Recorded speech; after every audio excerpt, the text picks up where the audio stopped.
Bonjour à tous et bienvenue pour un nouvel épisode de Red Alert, l'hebdo actu jeux vidéo de l'équipe de Sœurs d'édition. Et l'équipe de Sœurs d'édition, c'est en partie Nicolas Coursier. Nico, comment vas-tu ? Je vais bien, Mehdi El Kanafi. Oh là là, qu'est-ce que j'entends ? Cette voix rock et suave. Ouais, t'as pris de belles octaves là, je suis enrhumé. Voilà. Tu es enrhumé ? Je parle du nez. Ah, est-ce que c'est un rhume ou est-ce que c'est l'été qui arrive et le printemps qui essaye de te faire un petit peu du mal ? Je me découvre allergique pour la première fois de ma vie au pollen. Le petit point météo, mais aussi le petit point allergie. Petit point santé. Petit point santé. Ça va bien, mais on a le nez bouché, en tout cas toi. Voilà, donc si vous entendez un Nico un petit peu dans les graves, c'est normal. On est là pour le Red Alert et au sommaire de cette émission, on va tout d'abord s'attarder sur Microsoft. On va faire un point sur les jeux First Party et Second Party, les exclusivités du constructeur américain. Puis dans la seconde partie de l'émission, nous reviendrons sur la longueur des jeux, en prenant pour exemple 2 titres phares du début de l'année, Dying Light 2 et Elden Ring. Vous retrouverez bien entendu l'interlude top 3, mais avant tout, c'est la rubrique retour sur l'émission de la semaine dernière. Alors on est très récent, dans laquelle nous vous parlions de Shenmue et depuis, en fait, on a vu popper sur la toile un Yu Suzuki modélisé dans Shenmue 2 et conçu comme un personnage secret à débloquer. Mais qu'est-ce que c'est que ce truc ? En fait, c'est une idée qui a été envisagée puis abandonnée au cours du développement de Shenmue 2. Et la semaine dernière, en fait, a été déterré un prototype du modèle de Yu Suzuki. Yu Suzuki, au passage, qui est le créateur des Shenmue. Nico, est-ce que c'est une idée un petit peu Kojimesque ? Kojima, on sait qu'il aime bien se mettre en scène. Il est présent dans certains de ses jeux. Tu trouves ça rigolo, cette petite idée ?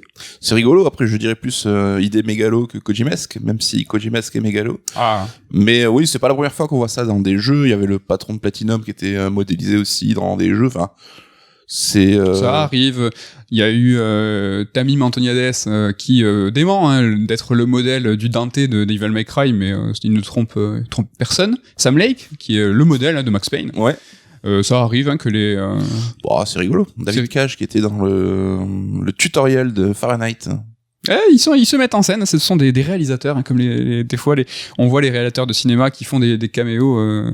Night Shyamalan, très dur à dire, qui est dans chacun de ses films, qui fait un petit caméo comme ça.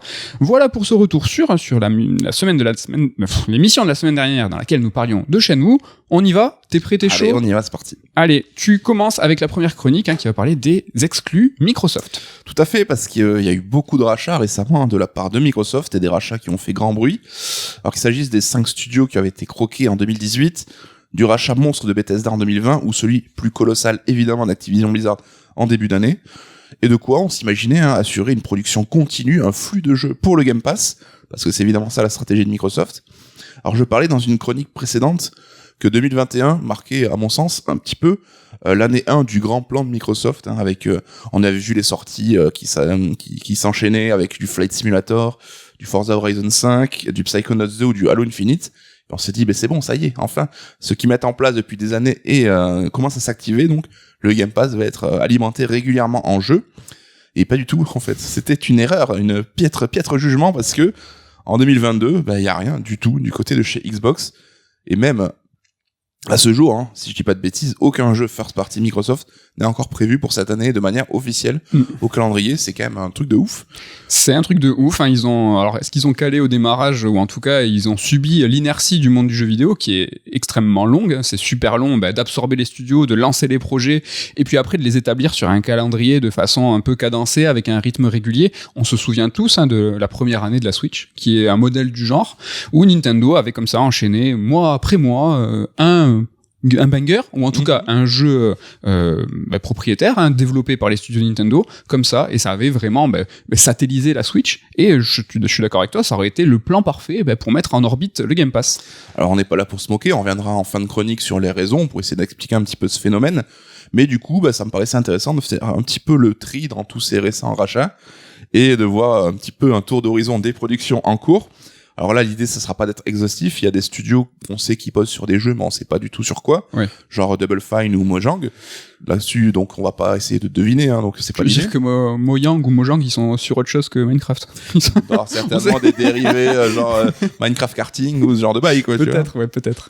Donc, évidemment, là, on parlera pas des jeux Activision Blizzard, parce que à l'heure où on enregistre, le rachat n'a pas encore été validé et c'est pas encore demain la veille, donc on exclut direct ce gros morceau de l'équation. On vient de parler de la complexité d'intégrer tous les studios et tous les rachats au calendrier. Ça va être aussi une sacrée paire de manches de refaire, tu vois, quelque chose, un truc un petit peu bien établi. Ouais. Quoi. C'est vrai que Phil Spencer, il a peut-être d'autres choses à penser en ce moment, quoi. Peut-être. On commence par Bethesda, hein, qui est le dernier intégré dans le giron de Microsoft. Donc évidemment, la première news, hein, c'est Starfield et Redfall qui ont été reportés à 2023. Ouais. Ça devait être un peu les deux jeux les marqueurs de l'année Xbox en exclusivité.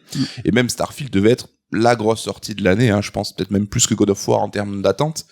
Et c'était le jeu le plus attendu. Le prochain jeu de l'équipe de Bethesda, hein, parce que pour rappel, hein, donc Starfield et Elder Scrolls 6 avaient été annoncés conjointement à l'E3 2018, donc ça fait déjà un bail. Ouais.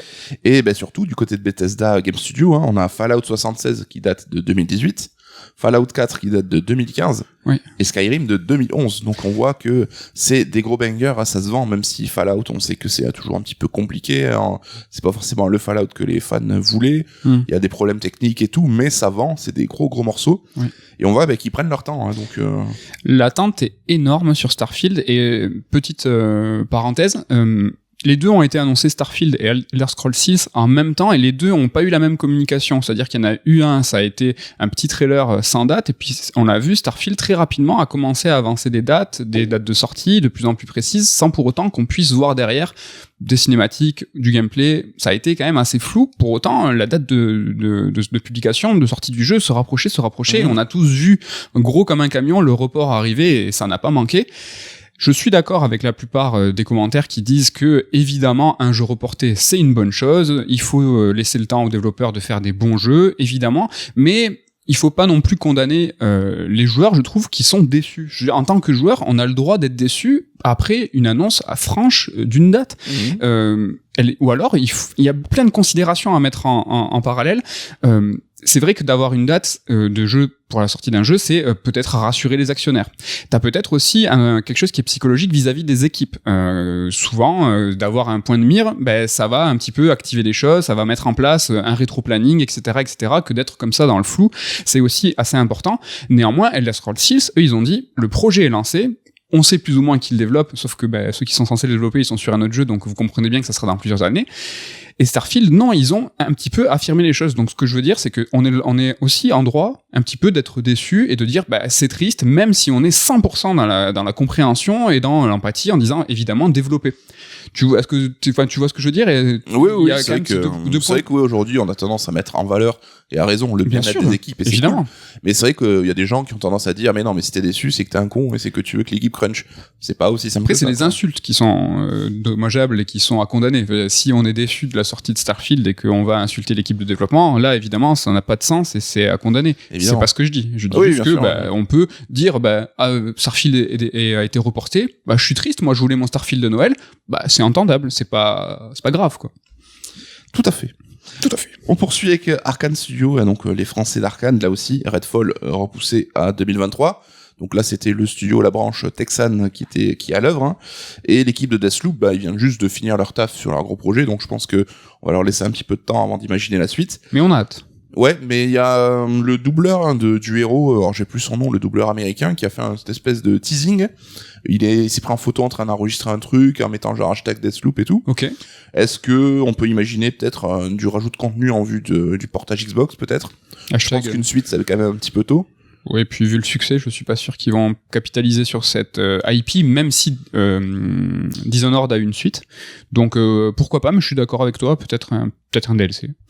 Chez Bethesda, toujours, on trouve l'équipe de Machine Games, hein, donc eux qui sont à l'œuvre sur le jeu Indiana Jones, qui a été annoncé en début d'année 2021, et pour le coup, on sait qu'on n'est pas près de le voir.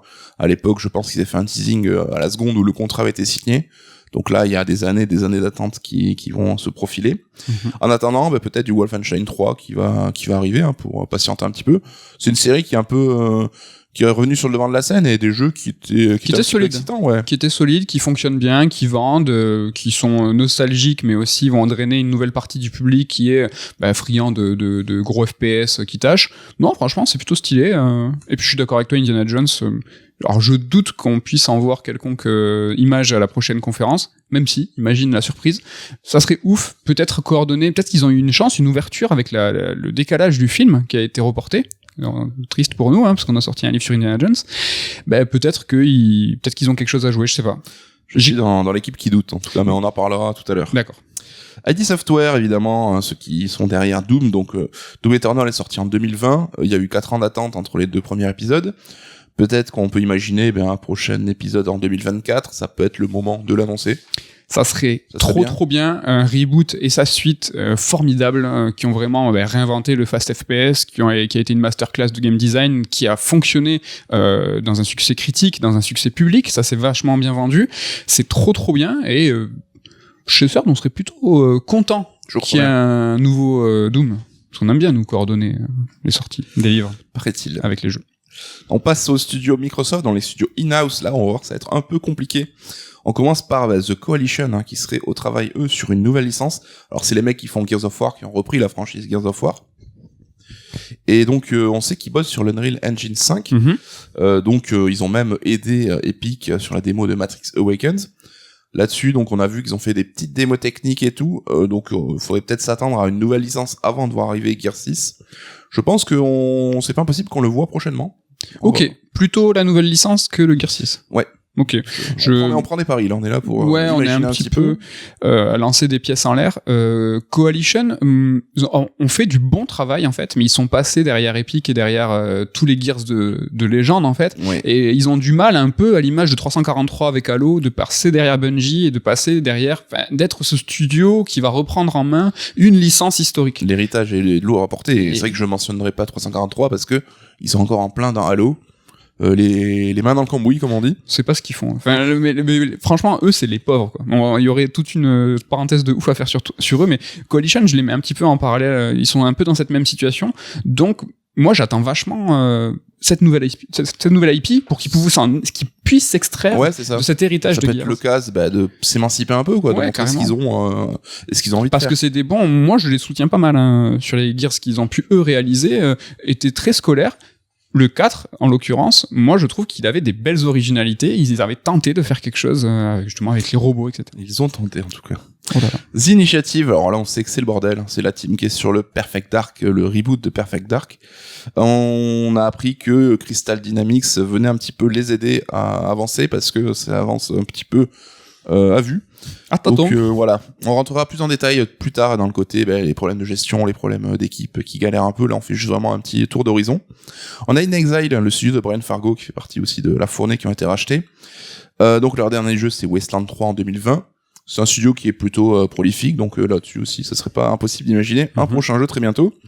Aux côtés peut-être du prochain Ninja Theory, Hellblade 2, qui avait été annoncé il y a un petit moment en même temps que la Series X. Oui. Faut se méfier de ces jeux en fait qui sont dévoilés en même temps que les consoles, c'est pas forcément les premiers. On se souvient tous de SMT5 et la Switch. C'est vrai, ça avait pris 5 ans à venir. Oui. Hellblade 2 qui est certainement une de nos plus grosses attentes parmi ce catalogue en tout cas. Carrément. En ce qui nous concerne. On sait que Ninja Theory sera à l'œuvre sur Project Mara, alors ça reste un peu mystérieux, ça sera une sorte de jeu d'horreur dans une ambiance carrément photoréaliste et tout. C'est ça. Ça fait un mois qu'on n'a pas entendu parler, on sait pas trop si c'était un proto, si c'était un jeu vraiment qui allait aboutir à quelque chose. C'est un studio, nous qu'on apprécie, tous ces jeux, on apprécie beaucoup leur démarche, ce qu'ils ont pu réaliser. On sait que c'est une petite équipe, mais qu'ils ont quand même tout le temps des développements en parallèle. Ouais. On avait eu la chance, nous, d'aller les voir à Cambridge, et déjà à l'époque, ils avaient deux teams. Donc là, pas impossible qu'ils soient vraiment sur deux développements en parallèle. Et moi, ces deux jeux me chauffent de ouf, que ça soit un jeu d'horreur 100% réaliste. Enfin, si c'est vraiment, ils vont au bout, ça peut être terrorisant. Enfin, vraiment, c'est chaud, quoi. Carrément. Obsidian, donc là aussi, on est sur The Outer Worlds 2 qui a déjà été annoncé, donc la suite de leur projet qui avait eu plutôt un succès sympa, quoi, le premier épisode. Ouais. Et qui ont annoncé aussi Avowed. Donc là, ça serait une sorte de Skyrim, un petit peu d'après ce qu'on a vu. J'ai l'impression qu'il en a encore assez early en développement. J'ai du mal à me faire une... Je pense que The Outer Worlds 2 sera peut-être la priorité pour pas trop le faire tant qu'il est chaud. Pareil, Outer Worlds, c'est un jeu qui avait été... Alors moi, je n'ai absolument pas touché, mais de ce que j'ai pu lire et entendre, un jeu solide finalement. Alors pareil, l'héritage, mais de ceux qui l'ont créé pour le coup, parce que la licence est nouvelle. Donc, est-ce qu'ils vont confirmer cette fois et vraiment, tu vois, faire exploser la licence avec un numéro 2 qui là va prendre, tu vois, tout le monde, qui va mettre d'accord un petit peu tout le monde. Obsidian, il y a aussi des leaks qui sont sortis autour d'un projet Missouri. Donc ça serait un jeu qui s'appellerait Pentinent, qui serait développé par Josh Sawyer. Josh Sawyer, c'est le level designer qui est derrière Fallout New Vegas et Pillars of Eternity. Donc c'est quand même le mec qui a la bonne répute dans le studio. Ah, ok. Et là, alors c'est plutôt cool dans l'intitulé, hein, ça serait un CRPG, un peu murder mystery, tu vois, où il faut, tu as face à un meurtre, il faut un petit peu enquêter, trouver. Un whodunit. Exactement. Et qui se passerait dans l'Europe du XVIe siècle, donc, et on dit que le jeu serait inspiré par Disco Elysium. Donc là, voilà, pour moi, il a coché déjà plein de cases qui me donnent envie. Bah, s'il y a moins de texte que dans Disco, pourquoi pas, mais c'est vrai que là, le portrait que tu peins, moi, ça me chauffe de ouf dans le settings, comme on dit en anglais. On continue avec Playground Games, donc là, c'est les gars sûrs de Forza Horizon, donc qui ont livré l'an dernier Forza Horizon 5, hein, qui a cartonné, même si toi, t'étais un petit peu mitigé, hein. Petit rebelle déjà dans l'âme. Non, mais je pense qu'on est au bout d'une démarche créative et ça serait bon, je pense, de revoir la formule Horizon, en tout cas. En attendant, ils pourront s'entraîner sur les mondes ouverts avec Fable. Là, on sait qu'ils sont à l'œuvre sur le reboot de la licence Fable. Oui. Je pense que là aussi, c'est une grosse attente, mais qu'on n'est pas prêt d'en voir plus. Tellement. C'est un projet, tu demandes à des mecs spécialistes de la course de voiture de partir sur du RPG. Ça va pas être si évident que ça non plus. Non. Mais je suis extrêmement curieux, moi, de voir justement un studio qui n'est pas habitué à développer du jeu d'aventure, qui vont pouvoir un petit peu faire bouger les lignes, essayer d'apporter leur vision. On sait que c'est des gens qui sont extrêmement créatifs. En monde ouvert, c'est certes des voitures, mais ils ont quand même une expertise. Donc, ouais, moi, j'ai beaucoup d'espoir en ce jeu. Wait and See. Donc, on continue avec Undead Labs, donc qui est sur State of Decay 3. Alors, c'est une série qu'on n'est pas trop, on suit pas trop tous les deux, hein, pas je crois. trop. Donc, le 2 est sorti en 2018. Ça serait pas étonnant d'avoir des nouvelles du 3. Là aussi, on sait qu'en interne, c'était un peu compliqué. On en parlera tout à l'heure. Mm-hmm. On passe sur Rare, donc, qui développe Everwild, en plus, hein, de faire le suivi sur Sea of Thieves. Donc, Everwild a fait une tête un peu étrange, hein. Alors, pourquoi ça? Parce que c'est compliqué. Parce que c'est compliqué. Si tu veux parler tout à l'heure des complications, je pense que oui. Alors, apparemment, ils ont une DA qui est plutôt magnifique. On a vu une vidéo, ça a l'air super cool. C'est clair. Le problème, c'est qu'ils auraient pas trop de gameplay. Il y a pas de jeu. Voilà, donc il y a pas de jeu, c'est ce qui est quand même un petit peu un problème. Ouais, c'est un problème. Donc voilà, je pense qu'on n'est pas là aussi pas près de voir Everwild de nouveau. Turn 10, alors Turn 10, c'est les premiers Forza Motorsport dans les versions course traditionnelle à la Gran Turismo. Ouais. Alors là, le prochain ne sera pas Forza 8 tel qu'on aurait pu l'imaginer, mais sera Forza Motorsport tout court. Un sort de reboot pour remettre la série en avant. Ouais. C'est vrai qu'elle s'était fait un peu éclipser par Horizon. Complètement. Là, avec le retour d'un Gran Turismo et tout, tu sens qu'ils reviennent carrément sur le devant de la scène, quoi. Ils reviennent, comme tu le dis par le nom, ils veulent faire un soft relaunch reboot, essayer de remettre à plat un peu comme a pu le faire God of War en disant voilà, c'est à la mode même au cinéma, c'est que tu refais un truc avec un nom un peu simple, tu fais table rase de tout. Puis au bout de 8 épisodes, ça devient compliqué de numéroter, quoi. Ça devient un peu ridicule même, je sais pas si ça peut pas leur desservir. C'était la mode, fut un temps de comme ça dérouler épisode après épisode et d'avoir un gros chiffre après. C'est encore le cas des Final Fantasy, peut-être que ça va changer, mais moi j'ai encore une fois, je suis plein d'espoir sur les jeux Microsoft. Là j'ai hâte. Gran Turismo 5 m'a ultra saucé, je viens de le refinir 2 fois, j'ai vu le générique de fin et là je suis en train de faire le endgame de Gran Turismo 5. C'est beau. Et pour autant je suis très j'ai de l'appétence pour un nouveau jeu de course simulation sur circuit pour la fin d'année. Les Forza Motorsport, t'es client, toi? Ouais, je suis client, ils ont une approche assez différente. Après c'est voilà, sur les charges, le poids des voitures, c'est pas pareil que sur Gran Turismo, et sur la façon dont ils ont de voir le solo. On avait fait un raid alert sur les solos des jeux de voitures, donc Forza, j'ai hâte, et je pense que c'est là-dessus qu'ils vont essayer d'articuler leur reboot. C'est sur ce solo-là. En tout cas, il y a des chances qu'il s'agisse du gros jeu Microsoft de l'année, leur banger des fêtes. À voir si ça sera confirmé. Ils vont dupliquer le move qu'ils ont réalisé l'année dernière, annoncer le Horizon, la sortie en fin d'année, et ça sera le gros jeu de fin d'année. Tout à fait, on continue avec Compulsion Games. Alors là, c'est les mecs qui est sorti Happy Few en 2018, qui avait une DA de ouf, mais qui dans le gameplay a pas forcément marqué les esprits, hein. C'est vrai que on avait été un peu refroidis, nous, sur ce côté gameplay là. Mais on s'était dit un BioShock-like, en tout cas dans l'ambition de ce que ça veut raconter, quelque chose qui soit un peu subversif de ce qu'on a imaginé, de ce qu'on a pu voir, et puis alors j'y ai pas joué, donc normal, j'ai aucun souvenir, mais j'ai l'impression que c'est pas Osef, mais il est un peu passé au travers, quoi. En tout cas, on voit qu'il y a quand même du talent, et ils bossent sur un projet Midnight qui pourrait être alléchant si effectivement ils vont sur des terrains alors là on parle de manière très égoïste, hein, mais sur des terrains plus narratifs, plus solo, avec justement leurs pattes au niveau de l'ambiance et de la DA qui nous avait plutôt plu, donc à voir ce que ça va donner. Et voilà donc pour les studios Microsoft, on va passer sur le volet plus édition. Là on était sur du first party, là on passe sur du second party, c'est-à-dire donc que des exclus, mais que tu vas financer auprès d'un studio tiers, un studio externe qui ne t'appartient pas. Donc là c'est via l'entité Xbox Game Studio Publishing, donc qui a déjà œuvré sur des projets comme Tell Me Why, Flight Simulator aussi, qui est développé par Asobo, les Français, ou bien les 2 Ori, la saga des Ori, donc on voit qu'il y a quand même de la qualité là-dessus. Carrément. Alors il y a eu, si je dis pas de bêtises, 2 jeux qui ont été confirmés à ce niveau-là. Donc on a Contraband qui est développé par Avalanche Studio, donc les mecs de Mad Max, les mecs de Just Cause, qui sera un jeu coop en monde ouvert. Je pense que c'est le random check du jeu d'aujourd'hui. Ça fonctionne. On va voir ce que ça donne. Et As Dusk Fall, donc qui est développé par Interior Night, qui avait l'air, c'est un jeu narratif qui a un aspect un peu BD, mais que je trouve un peu cheap. Je sais pas. T'avoues que j'ai du mal à le voir là. Bah écoute, je l'avais un peu oublié, donc on l'avait vu dans une conf. D'accord. C'est un côté artwork réaliste, mais vraiment un côté un peu BD qui, je sais pas trop quoi en penser. Intriguant.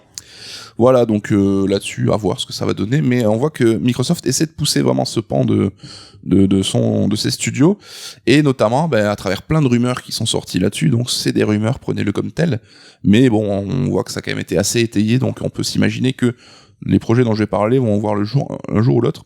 Donc on a un projet Shaolin, alors ils ont tous un nom de projet, c'est un peu cool. Le projet Shaolin, donc ça sera une action RPG en lien avec le Wu-Tang Clan, et qui serait développé par le studio Brass Lion Entertainment. On parle de coop, on parle de combat au corps à corps. Là aussi, peut-être un héritier à Def Jam Vendetta, tu vois, la saga de baston de Electronic Arts. Mais le Wu-Tang, ils sont fans de jeux, ils ont été plusieurs fois liés de près ou de loin à des titres, et en fait dans un repas avec les membres de Third là, je que t'allais dire avec les membres du Wu-Tang. Ouais, bah oui, mais c'est pas du tout en fait. C'est que je me suis tapé la honte parce que j'y connais rien en Wu-Tang, donc là actuellement je suis en train de me retaper 2-3 best-of. Ah, ça, donc, ça se chauffe. Je suis plutôt chaud. Et moi j'étais complètement passé à côté, mais Def Jam Vendetta, ça a une hype de ouf, les mecs ont un super souvenir de ces jeux-là, il y a une grosse communauté qui attend le successeur un peu, donc c'est culte. Ça peut venir jouer ce rôle-là, donc c'est culte. À voir ce que ça donne. Est-ce qu'il y a un manque de jeux de baston sur Xbox en général et c'est pour ça que c'est culte? Je ne sais pas. J'ai rien dit. Peut-être. Je ne sais pas. On passe au projet Belfry. Alors là, c'est développé par Stoic Studio, donc c'est les mecs de Banner Saga, la trilogie de Banner Saga, donc des jeux avec une DA de ouf. Carrément. Là, c'est Jeff Grubb qui parle d'une direction artistique pour ce jeu qui serait à la Princesse Mononoke, donc dans le style Ghibli, tout ça. Banner Saga aussi, quoi, du coup. Ça fonctionne bien. On est un peu dans le même délire.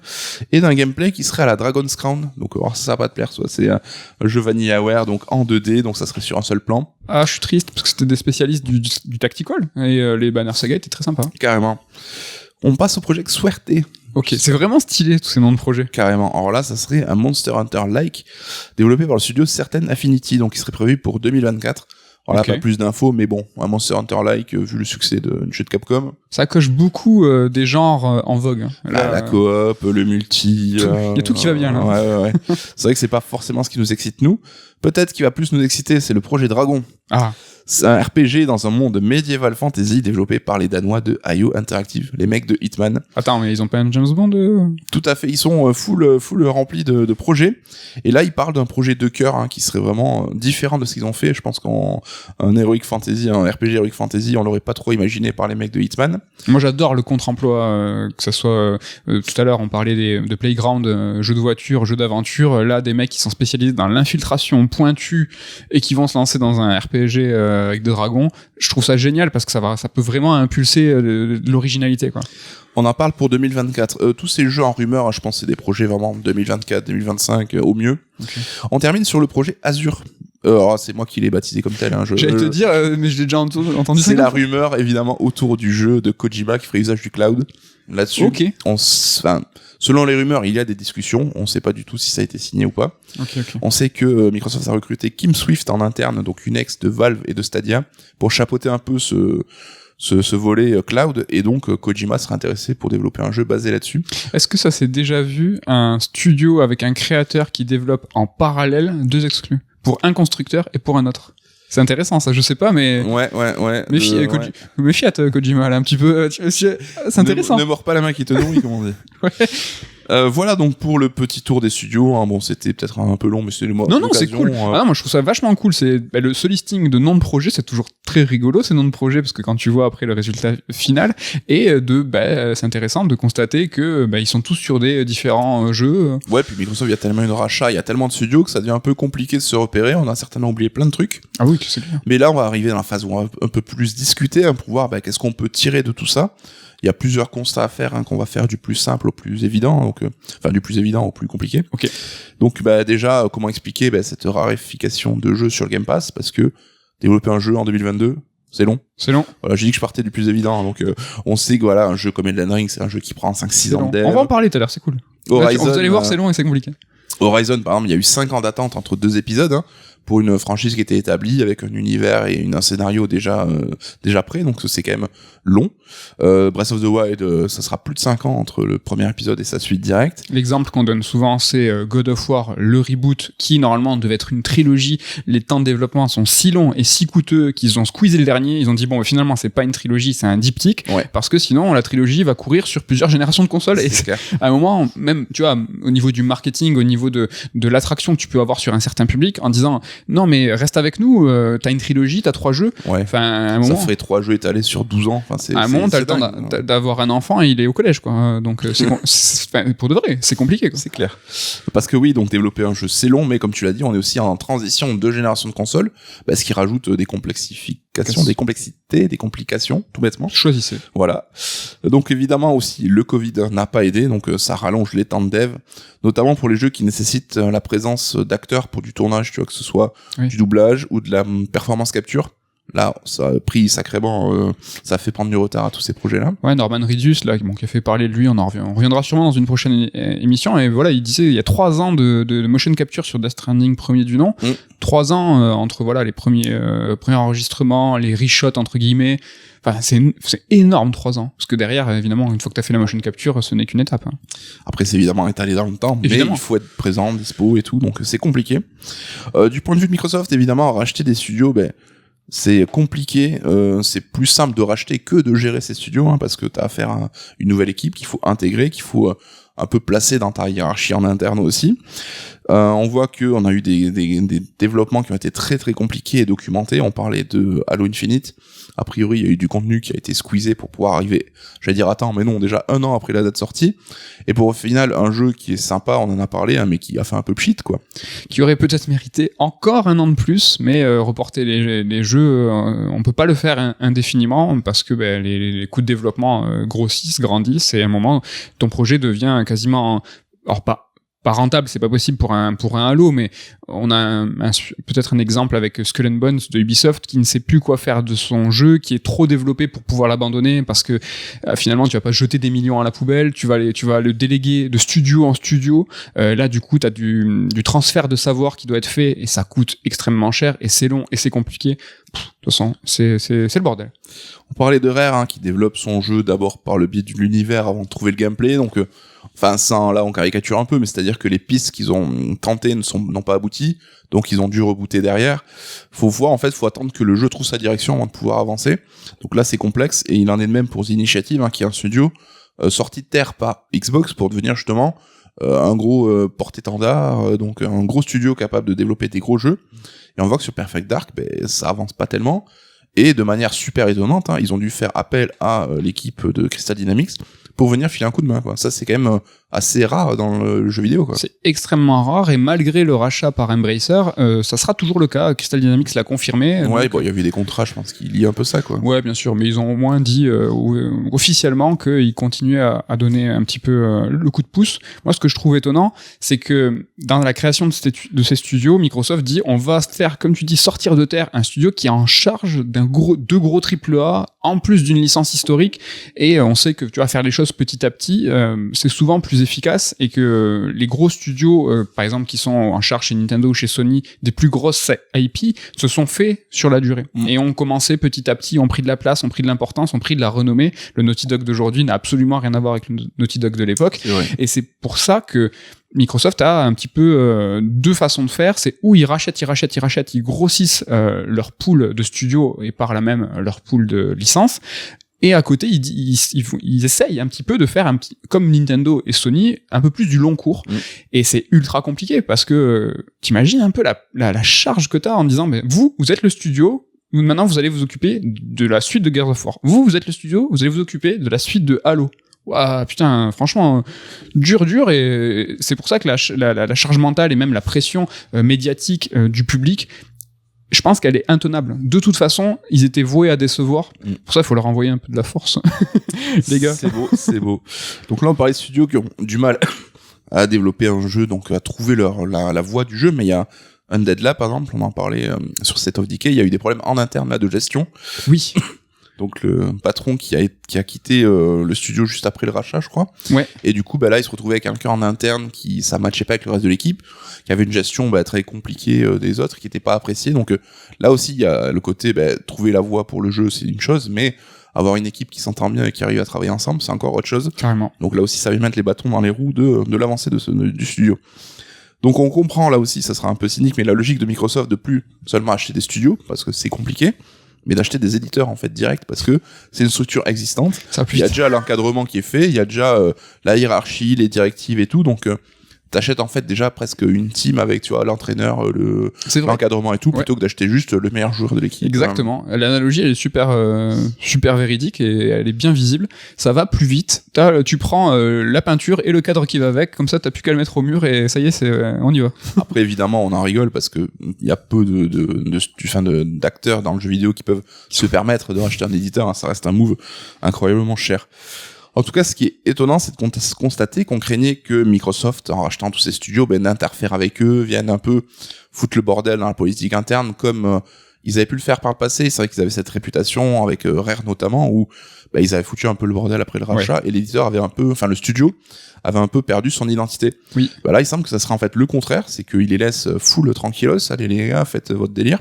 Mais du coup, ça devient presque contre-productif parce que y a personne un peu pour venir mettre des deadlines ou encadrer un peu tout ça, et on se retrouve avec le problème inverse de ce qu'on imaginait, c'est que presque on serait en train de réclamer à Microsoft de faire un peu plus d'interventionnisme, d'ingérence dans les studios, quoi. Ouais, mais alors, je suis 100% d'accord avec ce constat, mais Microsoft a perdu dans tous les cas. C'est-à-dire que s'ils laissent de la liberté, ça va pas. S'ils sont, ça va jamais, quoi. C'est le souci des grosses sociétés comme ça, qui sont vues comme un petit peu tentaculaires et tout.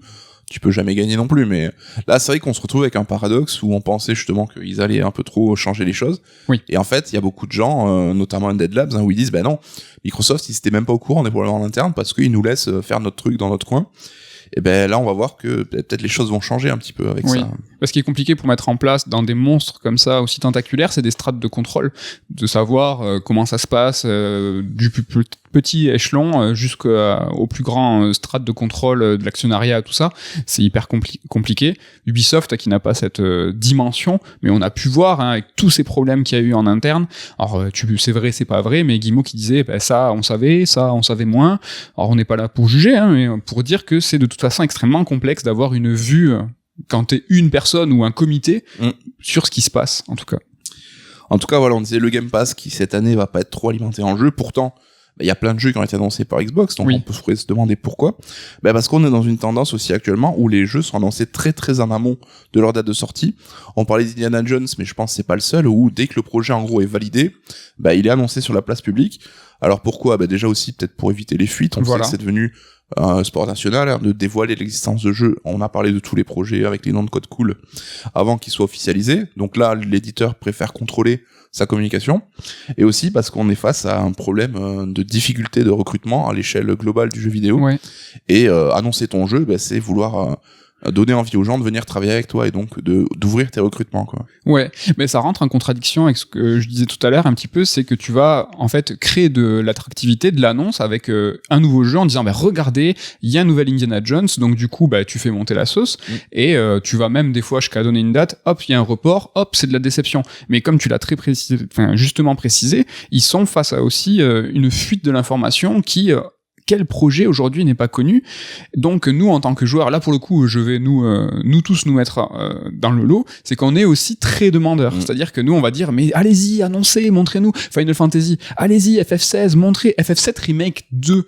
Non mais le truc n'est pas d'actualité. Pourtant moi le premier, on est là mais vas-y et balancez. Ouais, on espère, on a envie. On s'expose nous-mêmes à de la déception. C'est-à-dire que nous, on va demander de l'information aux constructeurs, aux éditeurs et aux studios, et une fois qu'ils nous donnent l'information qu'on a demandé, après, ils vont retarder le jeu, et nous, on va aussi gueuler. Donc là, bon, tout à l'heure, j'étais pro les studios, là maintenant, je suis pro les joueurs. Tu vois, c'est que il y a un petit peu, c'est toujours compliqué en fait de voir. Ouais, mais c'est vrai qu'on est, alors sans vouloir trop généraliser, une industrie qui peut être un peu puérile avec les joueurs qui râlent toujours, qui sont jamais contents, les insiders qui dévoilent les projets. Excusez-moi. Ouais, prends un petit coup d'eau. Mais oui, c'est le sport. Tu l'as dit tout à l'heure, le sport national où où aujourd'hui t'as le moindre secret qui est vanté, et ça c'est dommageable vis-à-vis des studios parce que eux ils sont en train de travailler, il y a des humains derrière, ils vont commencer à balancer, ils vont commencer à travailler sur une nouvelle IP, à avoir en fait de l'excitation en interne, et eux ils vont attendre qu'une seule chose, c'est le moment où ils vont pouvoir dévoiler le jeu. Nous on a un petit peu le même truc, c'est-à-dire que quand on travaille sur des livres avec des auteurs, les auteurs ils ont trop envie de vous dire mais moi je travaille sur ce livre avec sur ce sujet, et nous on dit ben non, attendez un petit peu, on a une communication qui est contrôlée, on va le dire à un certain moment. Ouais. Il y a des place orders, c'est bon la voix à travailler là. Tu vois, il y a des place orders sur par exemple la Fnac, sur la Fnac, Amazon, tous ces sites de vente, en fait, vont des fois vous dévoiler les projets avant que nous on vous les donne. Mais en fait c'est très déceptif, et en fait on a nous envie de contrôler ça et de vous dire l'annonce elle est faite à un certain moment, parce qu'il y a après la communication qui va se dérouler, le sortie du livre qui va se dérouler, et pour un jeu c'est pareil. Ouais. L'analogie qu'on a parfois donnée, c'est l'annonce de la naissance d'un enfant. Des parents, quand ils ont un enfant, mais ils ont envie de eux-mêmes l'annoncer, de voir dans les yeux des amis l'émerveillement, de dire ah ouais vous êtes enceinte, vous allez avoir un enfant, c'est génial. Ben là c'est la même chose, en fait t'as ton cousin relou qui a envoyé un texto avant et qui dit ouais mais machine elle est enceinte. Eh ben ouais mais non, mais c'est super déceptif. Ouais. Ben là quand t'as une fuite, quand t'as un leak, t'as un journaliste qui dévoile l'annonce d'un jeu, ben c'est un peu pareil. Les développeurs se sentent un peu trahis en disant ben non mais ça on voulait l'annoncer nous. Et surtout qu'un jeu demande beaucoup plus de temps qu'un livre. Un livre c'est Exactement. un an et demi max. Un jeu c'est plus compliqué. J'ai encore ma voix, je suis en train de décéder sur place. Désolé d'avance, hein. Bon, on fait avec. Voilà, donc Quantic qui a annoncé son Star Wars aussi très très en amont. Exactement. On sait que pendant 5 ans, tout le monde va leur casser les couilles en mode c'en est où Star Wars, c'en est où Star Wars. Infinite, comment il appelle Infinite Eclipse. Donc je parlais de cette industrie puérile, et aussi voilà, comme tu viens de le dire, hein, les mecs qui dévoilent les jeux en amont, bah t'as ce côté un peu t'as vu, moi je le savais en avance, c'est moi qui l'ai dit. Exactement. Un peu dommage quoi. Bon, dans le cinéma c'est pareil. Hein. Oui. Donc la faute à qui du coup hein, donc à tout le monde. À tout le monde, c'est le bordel, c'est un peu tout le mélange de tout ce qu'on vient de dire, hein, sur les difficultés de production, de gestion, les retards, tout ça, et surtout la médiatisation incroyable des rachats de Microsoft, ouais, qui a nourri une attente qui est complètement dingue, hein, donc les gens les gens sont en attente parce que on se dit attends, Ninja Theory ça date d'il y a 4 ans le rachat, mais on l'a dit, faire un jeu aujourd'hui c'est 4, 5, 6 ans. Et donc, le temps de la communication n'est pas le temps du développement. Donc, les gens sont en attente et ils ne comprennent pas forcément ce délai-là, quoi. Qui est extrêmement long, et que, toujours pareil, il faut faire face à l'attente, et il faut aussi entretenir l'envie. C'est les deux, c'est entre les deux. En tout cas, on va faire un petit jeu là juste pour terminer. On a la conf de Microsoft le 12 juin prochain. Oui. Donc l'équivalent de la conf 3 habituelle. Que nous couvrirons, je crois, c'est-à-dire que c'est un jeu... Non, je dis... À chaque fois que je veux parler de ça, je dis des bêtises. Donc je ne dis plus rien. C'est le Summer Game Fest, l'ouverture qu'on va couvrir. Dans Red Alert, oui. C'est vrai que je me disais, on va être sur Twitch en direct. Non, mais le lendemain, on vous fera un gros topo, mais ce n'est pas le cas de Microsoft. Donc, alors franchement, voilà, on va pas s'emballer. On va essayer de faire ça de manière un peu raisonnable et par rapport à ce que je viens de dire. Donc je t'ai demandé toi de réfléchir à 2-3 trucs, tu vas me dire, mais déjà je pense que le Forza sera assurément au rendez-vous.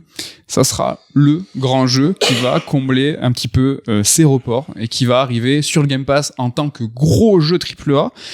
Le Game Pass, c'est vrai qu'il a beaucoup de force, beaucoup de vitalité, il est entretenu, il y a beaucoup de jeux qui rentrent, des jeux qui sortent, c'est chouette, c'est intéressant, mais moi je trouve que c'est très dommageable que ces AAA glissent, parce que le Game Pass a besoin de fer de lance, a besoin d'une vitrine forte, et les vitrines fortes, hélas, nous ça nous intéresse les jeux indés, mais c'est pas forcément les jeux indés qui vont intéresser le plus grand public. Le Game Pass a besoin de ces AAA, et je crois que tu partages cet espoir, non pas cette croyance en tout cas, que ça va être Forza qui va prendre un petit peu le trône en disant si vous avez le Game Pass et que vous avez envie de l'avoir entre guillemets gratuitement au sein de votre abonnement, ça sera Forza. Ouais, donc c'est vrai que Microsoft a du jeu indé à venir. Il y a du Somerville, du Planet of Lana. Si tu veux, on fait une pause. Je pense que ça serait plus sage. 2 longues minutes ennuyeuses plus tard. Et nous revoilà après avoir bu un petit coup d'eau, évidemment. Hein. Désolé.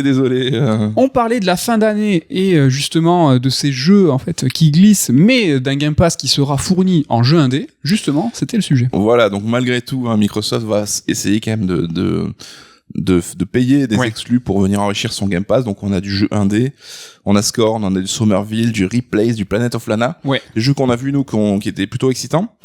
Et ils ont même des jeux un peu plus gros hein, qui font venir en exclus, même si c'est pas qui vont venir en exclus Game Pass, hein, qui sont pas des exclus console, mais qui seront dispo dans le Game Pass Day One, comme A Plague Tale Requiem. Exactement. Donc il va un peu venir. Alors, jouer le rôle de Rustine par rapport à la stratégie de Microsoft, hein, mais ça reste quand même un gros jeu qui n'a rien d'une Rustine en soi. Quoi. Et c'est un bel avantage que va déployer Microsoft en disant The Plague Tale 2, qui est un jeu qui est assez attendu, si vous voulez, vous pouvez le payer, si vous voulez y jouer sur PlayStation, mais sur Game Pass, c'est fourni. Donc certes, c'est pas une exclusivité, mais c'est quand même un bel avantage.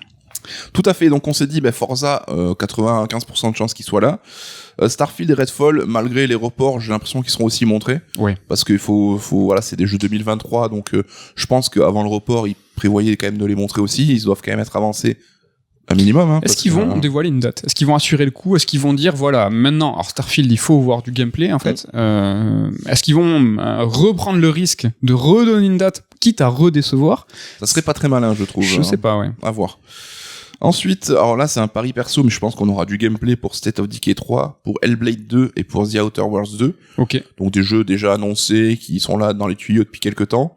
Je pense Hellblade 2 pourrait être l'un des clous de la présentation. Ouais, je suis d'accord. J'imagine aussi des annonces, alors là les annonces des nouveaux jeux Coalition, Compulsion Game et In Exile. Donc Coalition, le studio de Gears qui serait sur sa nouvelle IP. J'imagine que ça pourrait être le bon moment. Ça serait trop bien. Compulsion Game, donc on l'a dit, les mecs de We Happy Few, montrent un peu ce qu'ils ont aussi, ça fait quelques temps qu'on n'a rien vu de leur côté. In Exile, voilà, continuer à enchaîner derrière. Donc ça pourrait être, voilà, créer un peu d'excitation avec des nouveaux projets. Je verrais bien aussi un ou deux jeux seconde partie dévoilés, donc peut-être parmi les projets dont on a parlé, mais peut-être d'autres, hein, je pense que Microsoft est un peu au four et au moulin là-dessus. Mais voilà, à titre perso, je pense qu'il faudra pas s'attendre à du Fable, pas du Everwild, pas de Perfect Dark, pas d'Indiana Jones. Je suis d'accord sur les absents, hein, ça sera, à mon sens, ça aussi. J'ai du mal vraiment beaucoup à me projeter. Moi, la question que je me pose, c'est comment ils vont articuler leur communication. C'est Microsoft Bethesda, normalement dans moins de 12 mois, ça sera Microsoft Bethesda, Activision, Blizzard et tout. Est-ce que ils vont, comme à fut un temps, hein, il y a une époque, les grandes keynote conférences de Microsoft, t'avais les first party, mais t'avais aussi beaucoup de partenariats. On pouvait voir le nouvel Assassin's Creed avec une séquence de gameplay, donc du coup un jeu Ubisoft, t'avais du jeu Capcom, Microsoft a dévoilé les From Software, c'est arrivé c'est le Sekiro, la première fois était dans une conf Microsoft. Est-ce que là, du coup, comment ils vont faire ? Est-ce qu'ils vont s'articuler uniquement sur Microsoft Bethesda ? Et finalement faire peu de place aux tiers parce que de toute façon le 3 n'est plus, le Summer Game Fest tout le monde y va un peu comme on veut. Ubisoft, si on reprend cet exemple, ce qu'on a repris un petit peu Ubisoft sur toute cette chronique, est-ce qu'eux ils feront leur propre conf ? C'est moi vraiment la question sur la forme de comment ils vont articuler ça. Alors moi j'imagine que ça sera très centré sur Xbox et Bethesda, mais je trouve que ça serait dommage parce que d'oublier les autres. Ouais, Xbox faut qu'ils montrent aussi que ça reste un constructeur de jeux qui est là pour accueillir tout le jeu, les jeux des autres. Sony arrive très bien à capitaliser sur les jeux des éditeurs tiers pour en faire des forces de frappe de sa console. Ça serait dommage que Microsoft délaisse un peu ce champ de bataille pour se recentrer sur lui-même, même si lui-même c'est gigantesque, c'est un studio. Ça sera un peu, tu vois, un peu comme Nintendo le fait, se marginaliser quelque part, quoi. C'est vrai. Ça c'est un truc qu'on va suivre en tout cas. En tout cas, je pense pas qu'ils vont annoncer tant que ça de nouveaux projets, notamment, je l'ai dit, tout ce qui était en nom de code actuellement dans les tuyaux, parce que Xbox a trop déjà de cartouches dans les airs, quoi, pour sortir de nouvelles licences, et déjà qu'ils doivent gérer l'impatience des joueurs depuis pas mal de mois sur ces projets-là. Je les vois mal rajouter d'autres titres à la liste.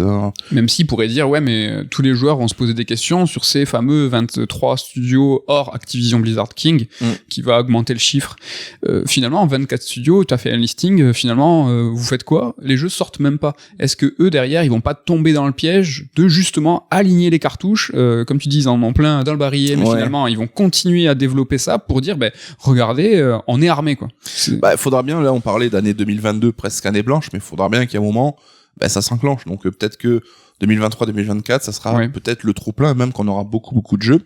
Mais quoi qu'il arrive, je pense qu'il faut que Microsoft soit attentif à suivre le modèle PlayStation qui, à mon sens, je trouve, sur au moins la génération PS4 et ce qui a l'air de se profiler sur PS5, a su très bien gérer un peu sa production de jeu, l'alternance de ses studios, la répartition de ses licences sur l'année. Oui. Je pense là-dessus, comme tu l'as dit au départ, c'est l'expérience qui joue aussi, hein.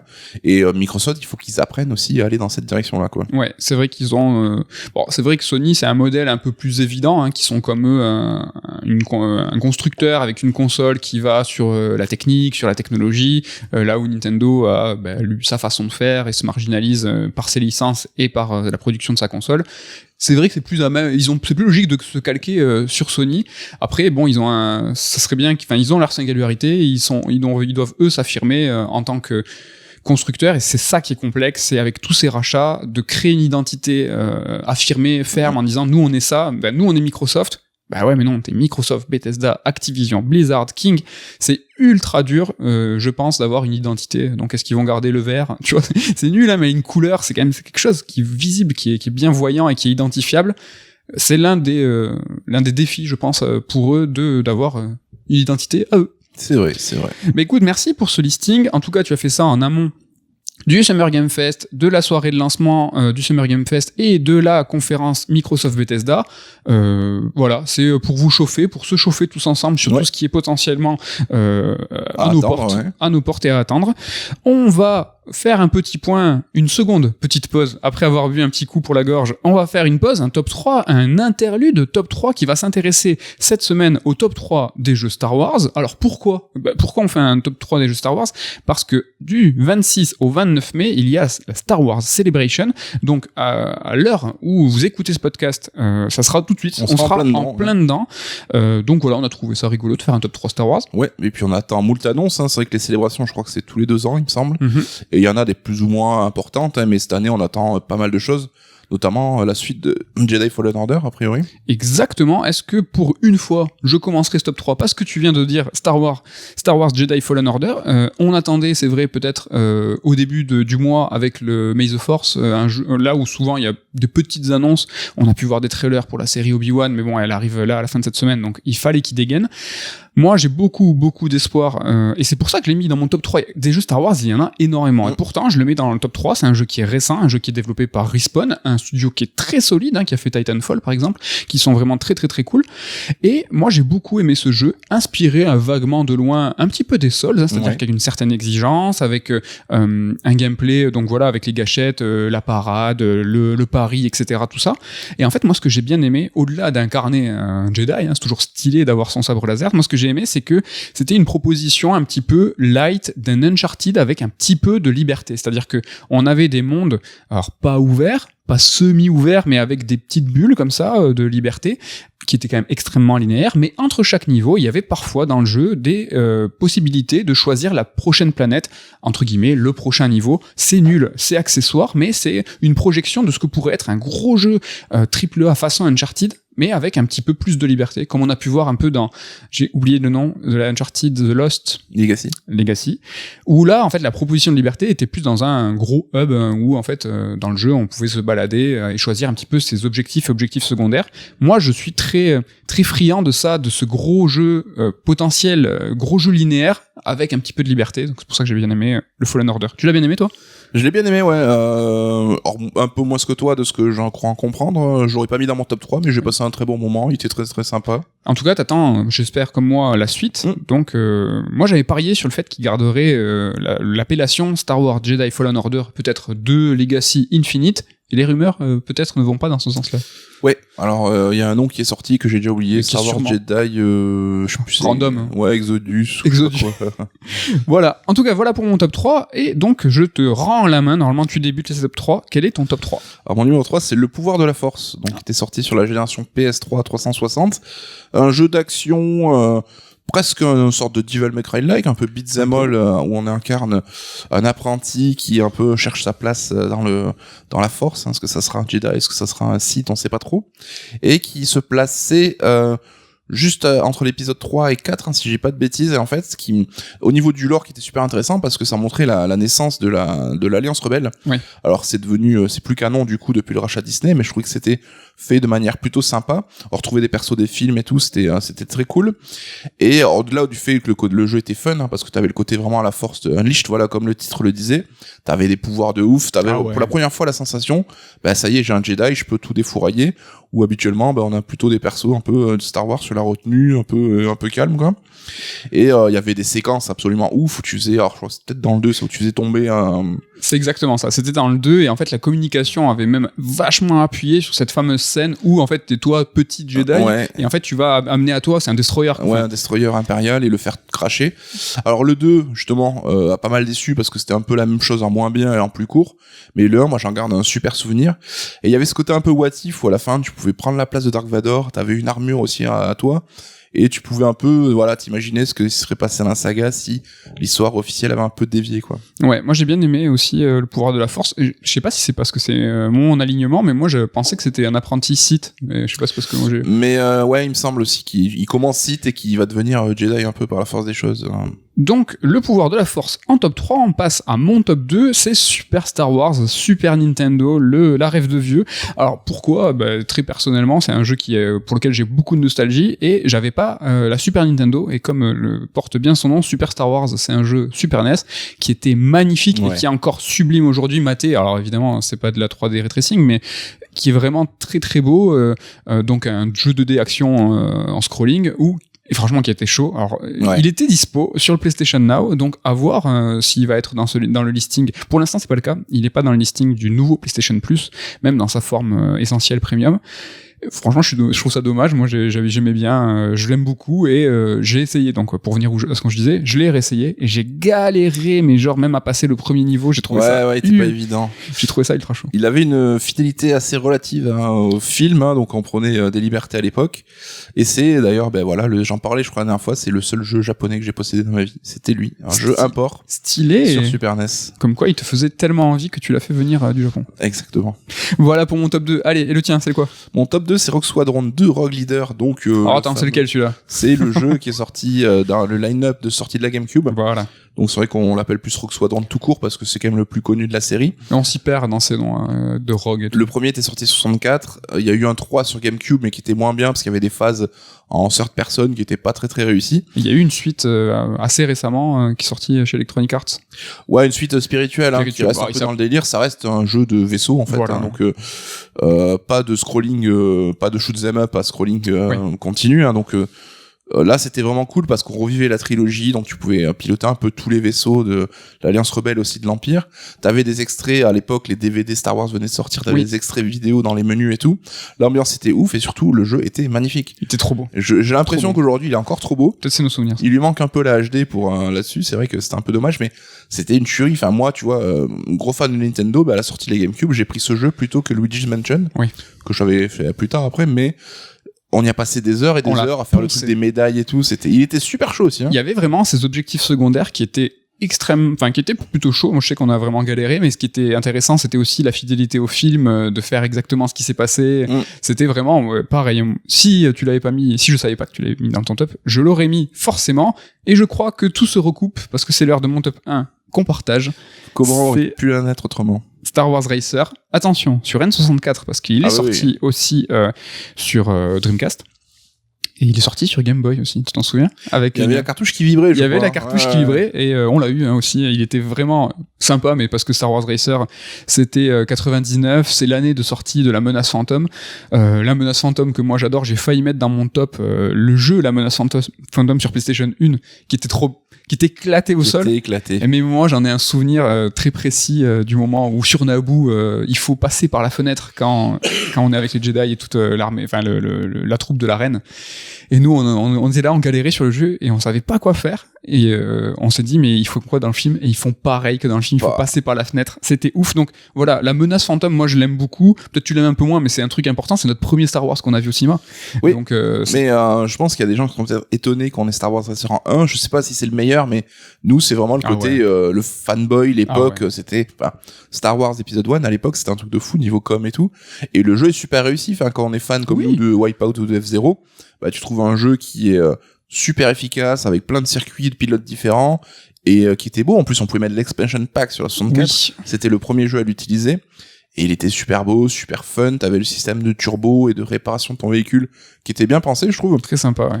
Et il est ressorti très récemment, il y a moins d'1 an ou deux, et j'en avais parlé parce que le portage était un petit peu à la va-vite, et les combines qu'avaient trouvé les développeurs à l'époque de dupliquer en fait les textures, quand c'est en HD et quand il y a plus de brouillard, ça se voit un peu plus. Ça passe pas trop. Mais bon, on l'a quand même refait avec plaisir. Ouais, on la platine même. Enfin non, il manquait un truc pour le platine, mais je vous l'ai raconté dans une précédente émission. Voilà pour notre top 1 Star Wars Racer sur N64. On n'a pas fait les KOTOR. On n'est pas fan de Battlefield. Ouais. Donc, on a quelques manquements des grands jeux Star Wars, un peu de l'histoire. Dans les étrangetés, vous allez dire, mais vous avez pas dit KOTOR. Il y a les Jedi Academy, Jedi Knight aussi, qui sont très bien vus. Les X-Wing, TIE Fighter, machin sur PC. Donc c'est vrai que nous, là-dessus, on n'a pas trop touché. Donc voilà, ne vous affolez pas si on parle pas de ces jeux. N'hésitez pas à nous balancer votre top 3 des jeux Star Wars et des idées de top 3 pour des prochaines émissions. On va passer à la seconde chronique sur les jeux longs. Jeux longs sur une émission qui est peut-être longue. Est-ce que tout ça est volontaire? Est-ce que tout ça est méta? Je ne sais pas. Alors, les jeux longs, en règle générale, je trouve qu'en règle générale dans le jeu vidéo, les jeux sont longs, et pour cette chronique, je serai un peu plus précis en disant que c'est Elden Ring et Dying Light 2 qui sont beaucoup trop longs. Alors avant toute chose, Elden Ring reste un très très grand jeu, ça sera sûrement mon GOTY de l'année. Cette chronique, elle s'inscrit pas vraiment en fait dans la vague récente de ressentis qui sont plus critiques sur le jeu. Alors des retours négatifs qui sont tout à fait légitimes et même logiques, vu que le temps a passé, et forcément on prend un peu plus de recul, on est moins à chaud, on est moins dans l'émotion. Mais bon, moi je m'inscris pas là-dedans. Je parle des jeux longs comme un constat, donc il y a énormément de contre-exemples, et c'est pas parce que je prends Elden Ring et Dying Light 2 que les mêmes reproches ne sont pas présents dans d'autres jeux. C'est le cas, souvent les autres jeux, c'est pareil, mais bon, là on a pris 2 titres qui ont cristallisé un petit peu à mon sens pourquoi les jeux sont trop longs. Donc cette chronique, elle va s'articuler que sur un seul élément, la longueur des jeux. Mais bon, hélas, on va voir que c'est un facteur qui va engendrer des défauts en cascade. Néanmoins, je le répète, Elden Ring est quasiment parfait, et justement, sa longueur constitue presque son unique défaut. C'est pour ça qu'on va insister dessus. Alors perso, pour remettre un petit peu en contexte, j'ai terminé en moins de 110 heures Elden Ring, j'ai regardé des solus, j'ai vu toutes les zones, et j'ai vu tous les boss, tous les boss majeurs évidemment, mais même les boss cachés, tous les gros boss, je les ai vus. Nico, toi ta partie, elle est en combien d'heures, et tu as aussi tout vu, je crois. Ouais, alors les heures, je crois que j'étais autour de 105 aussi, un peu comme toi en fait, et je pense qu'on a fait le tour des choses à voir, quoi. Voilà, tout ça pour dire qu'on est sur un jeu entre 100 et 110 heures pour absolument tout voir. Évidemment, on n'a pas vu toutes les quêtes annexes des personnages et tout, mais pour avoir une idée, je pense, assez précise et complète de ce qu'est Elden Ring. Pour Dying Light 2, je galère à dire Dying Light 2 alors que je suis pas prêt, je vais en le dire quelques fois. Alors pour moi, c'est un très bon jeu aussi, plus classique, plus efficace, mais je l'ai lâché à plus de 35 heures. J'étais lassé, fatigué, car le jeu est trop long, et je ne l'ai pas fini, hélas. Alors on va prendre la problématique des jeux longs en 2 temps. On va voir d'abord pourquoi les jeux sont trop longs, et quelles sont les conséquences de la longueur de ces jeux. Alors pourquoi les jeux sont trop longs? Alors déjà, dans nos cercles de connaissances, la longueur d'un jeu est peut-être devenue un défaut. Mais ça reste nos cercles à nous, ça reste nos réseaux, ça reste nos potes. Donc je pense que c'est une vision qui est restreinte et qui est biaisée. De ce fait, on peut se dire que tout le monde, déjà, on n'est pas comme nous, tous des vieux. Nous, on a tous les deux 37 ans. La question du temps, c'est peut-être quelque chose qui est important, et pour certaines franges du public, acheter un jeu qui dure, c'est chouette, surtout que nous on dit à chaque fois, à l'époque on avait le temps, c'est pas que les enfants qui ont le temps, on a tous été étudiants, on est allé à la fac, et on avait et aujourd'hui c'est la journée des mystères, il se passe plein de trucs étranges. La lumière s'est éteinte, et j'ai eu peur que l'enregistrement se coupe. Mais quand ça s'est cassé l'éteint, je ne sais pas. À voir. Continuons, c'est que de péripéties. Voilà. Donc voilà, on n'est pas le constat, on n'est pas tous vieux, et on n'est pas aussi tous, on reçoit pas tous les jeux. Nous, chez Third, on a la chance de recevoir les titres des éditeurs, des constructeurs. La question des moyens est importante pour les joueurs. Acheter un jeu, un seul, et qui va durer longtemps, c'est un facteur qui est important. Donc voilà, ça déjà pour un petit peu remettre en contexte. Il faut se souvenir aussi qu'à une époque, la durée de vie, c'était un critère de qualité qui était avéré, avec des encarts dédiés à la longueur d'un jeu à la fin des tests. Alors au tout début, à l'époque, on parlait même de rejouabilité. Nico, est-ce que tu te souviens de la replay value? On n'entend plus parler de ça. C'est ouf parce que c'était quelque chose de totalement normal à l'époque, on lisait partout et tout. Mais ça me paraît être une aberration absolue, ça. C'est vrai que quand tu commences par tester des jeux d'arcade qui font 1 heure et demie, que tu puisses commenter le fait de le rejouer plusieurs fois avec plus ou moins d'intérêt, ça me paraît important. Mais c'est comme si tu parlais d'un film en disant, est-ce qu'il est bien à voir plusieurs fois? Enfin, ça n'a aucun sens, quoi. Donc du coup, tout ça pour dire que c'est devenu une habitude de dire que les jeux longs sont bons. On se rappelle, fut un temps, des pubs télé et des pubs papier de Zelda 3, Link to the Past. Donc Link to the Past, c'était un garçon qui jouait et qui se transformait petit à petit en squelette. La pub papier disait même combien de temps vous faudra-t-il pour finir Zelda 3. Est-ce que tu te souviens de ces pubs? Je me rappelle de ouf, meilleure pub ever, quoi. Donc voilà, tout ça pour dire que pour finir Zelda 3, c'était jusqu'à ta mort, jusqu'à ce que tu deviennes même un squelette. L'argument de la longueur d'un jeu, ça a été un argument marketing pendant longtemps, on vient de le voir, et c'est encore le cas aujourd'hui. Par exemple, Dying Light 2, ça a été le cas, qui ont tenté une campagne de pub, je dirais osée, qui ont balancé qu'il fallait 500 heures pour finir le jeu, ou l'équivalent du temps entre Varsovie et Madrid. Ils se sont crus en 1995 et ils se sont dit allez, on communique comme à l'époque. Alors j'ai vu Varsovie-Madrid, c'est 542 heures. J'ai checké. Budapest-Hongrie, c'était 491. Ils auraient pu un peu plus taffer. En fait, je m'ennuyais là. Je me suis dit est-ce qu'il y a plus précis? J'ai pas trouvé 500 heures pile. Du coup, tu vois, on se moque. Mais c'est ce que je disais au début, c'est que nous, dans le cercle des gamers, les sur Twitter et tout, on s'est tous foutus de leur gueule en disant non mais vous êtes crus en 95 et tout. Sauf que l'argument de la longueur, pour le grand public, c'est peut-être important. Alors ils sont revenus sur leur stratégie, donc le cercle des gamers les a quand même fait bouger. Ils sont revenus pour dire qu'il fallait 20 heures pour finir la campagne. Alors en fait, ils ont pris au mot pour mot 20 heures pour finir la campagne, c'est tu fais la campagne, tu fais que ça, tu vas tout droit et tu vas tout droit. 80 heures pour finir histoire et quête annexe et 500 heures si tu veux voir 500 heures, c'est vrai. En fait, il faut voir toutes les fins, sauf qu'il faut que tu recommences le jeu pour avoir tous les objets, toutes les lignes de dialogue et visiter toute la carte. Si là tu fais ça, t'as 500 heures. Qui a envie de faire ça? Donc du coup, comme on l'a vu, ils se sont un petit peu ravisés, mais bon, les réseaux sociaux, c'est une caisse de résonance qui est énorme. Donc tu vois, je pense vraiment que la longueur, ça reste peut-être encore un argument pour le grand public. Il faut toujours se méfier de notre point de vue. C'est ça que je veux dire. Petite parenthèse, les deux jeux, en fait, qui en font des caisses sur la com à deux époques différentes, on l'a vu, Zelda 3 et Dying Light 2. Zelda 3, pour le finir, alors je suis allé sur A Long to Beat, dans la dernière ligne, pour le finir en mode complétiste. C'est vraiment, t'as tout. Zelda 3, c'est moins de 20 heures. Dying Light 2, c'est moins de 100 heures. Donc on voit que ce changement d'époque, les deux jeux qui en font des caisses, on est quand même pas sur le même ratio. Je me disais bien que Zelda 3 était pas si long que ça en fait. C'est incroyable, hein. Mais là, alors là, sans filer, je sais pas si c'est le cas, mais il me semble que sur la boîte de Star Fox Adventure, derrière, il y a écrit genre plus de 100 heures de jeu et tout. C'est vrai? Alors que c'est pas un jeu très très long. Hein. Ah, mais je checkerai. C'est vrai qu'il est pas long. Il me semble qu'ils avaient sorti ça, ouais. Alors pourquoi ça continue? Pourquoi la longueur des jeux reste un argument? Et pourquoi les jeux continuent d'être de plus en plus longs? Alors, on l'a vu, pour le grand public, la longueur d'un jeu, ça reste important. Hein. Il faut pas penser que à notre point de vue, ça serait un biais. Aussi, le prix des jeux, aujourd'hui, il est encore indexé à la longueur. Alors ça semble archaïque, mais c'est encore le cas aujourd'hui. Donc en fait, les jeux sont longs car il faut quelque part un petit peu justifier le prix de 80€ d'un AAA sur Next Gen. D'ailleurs, un jeu court sera forcément moins cher, même si c'est le plus beau jeu de la Terre. On se rappelle de The Order, qui faisait à peu près 6-7 heures, qui s'est bien fait tailler, alors sur sa qualité intrinsèque, c'est vrai, mais il s'est grave fait tailler sur sa longueur. Tu t'en souviens de la sortie de The Order? Ouais, et c'était c'est comme tu dis, les caisses de résonance des réseaux sociaux. Je sais que les jeux Platinum aussi qui prennent des compteurs de temps de jeu mais uniquement des phases jouables, je sais plus lequel de leurs jeux, il y avait le chrono qui était sorti de c'était Vanquish, et qui s'était fait tomber dessus aussi, alors que qui sortait vraiment toutes les cinématiques, c'était que du temps de jeu pur. Ouais, et Platinum avait un peu râlé pour ça en disant mais vous avez rien capté quoi. Oui, à quoi bon? Il y a des contre-exemples, évidemment les Call of, qui ont des campagnes pseudo très courtes, mais Call of c'est un contre-exemple pur, ce qui est important, c'est le multi. Tu nous parlais la semaine dernière, un exemple parmi tant d'autres, réfléchissez là-dessus, il y a pas de souci, mais le Stanley Parable, qui était à 13€ à sa sortie et 20€ dans sa nouvelle version, les jeux indés, dans leur globalité, sont souvent plus courts, ce qui n'est pas vrai, vous allez me dire par exemple les roguelites, tu peux y jouer 3000 heures, c'est vrai, mais c'est souvent plus court que les AAA, et ils sont souvent moins chers. On peut penser aussi aux AA, qui ont peut-être une durée de vie équivalente, mais qui là aussi sont un petit peu moins chers, comme quoi la longueur la longueur de temps, la longueur du jeu va aussi conditionner le prix. Alors ça serait un petit peu hors sujet, hein, mais il y a plusieurs choses en ce moment dans l'industrie qui nous font un petit peu perdre nos repères de prix.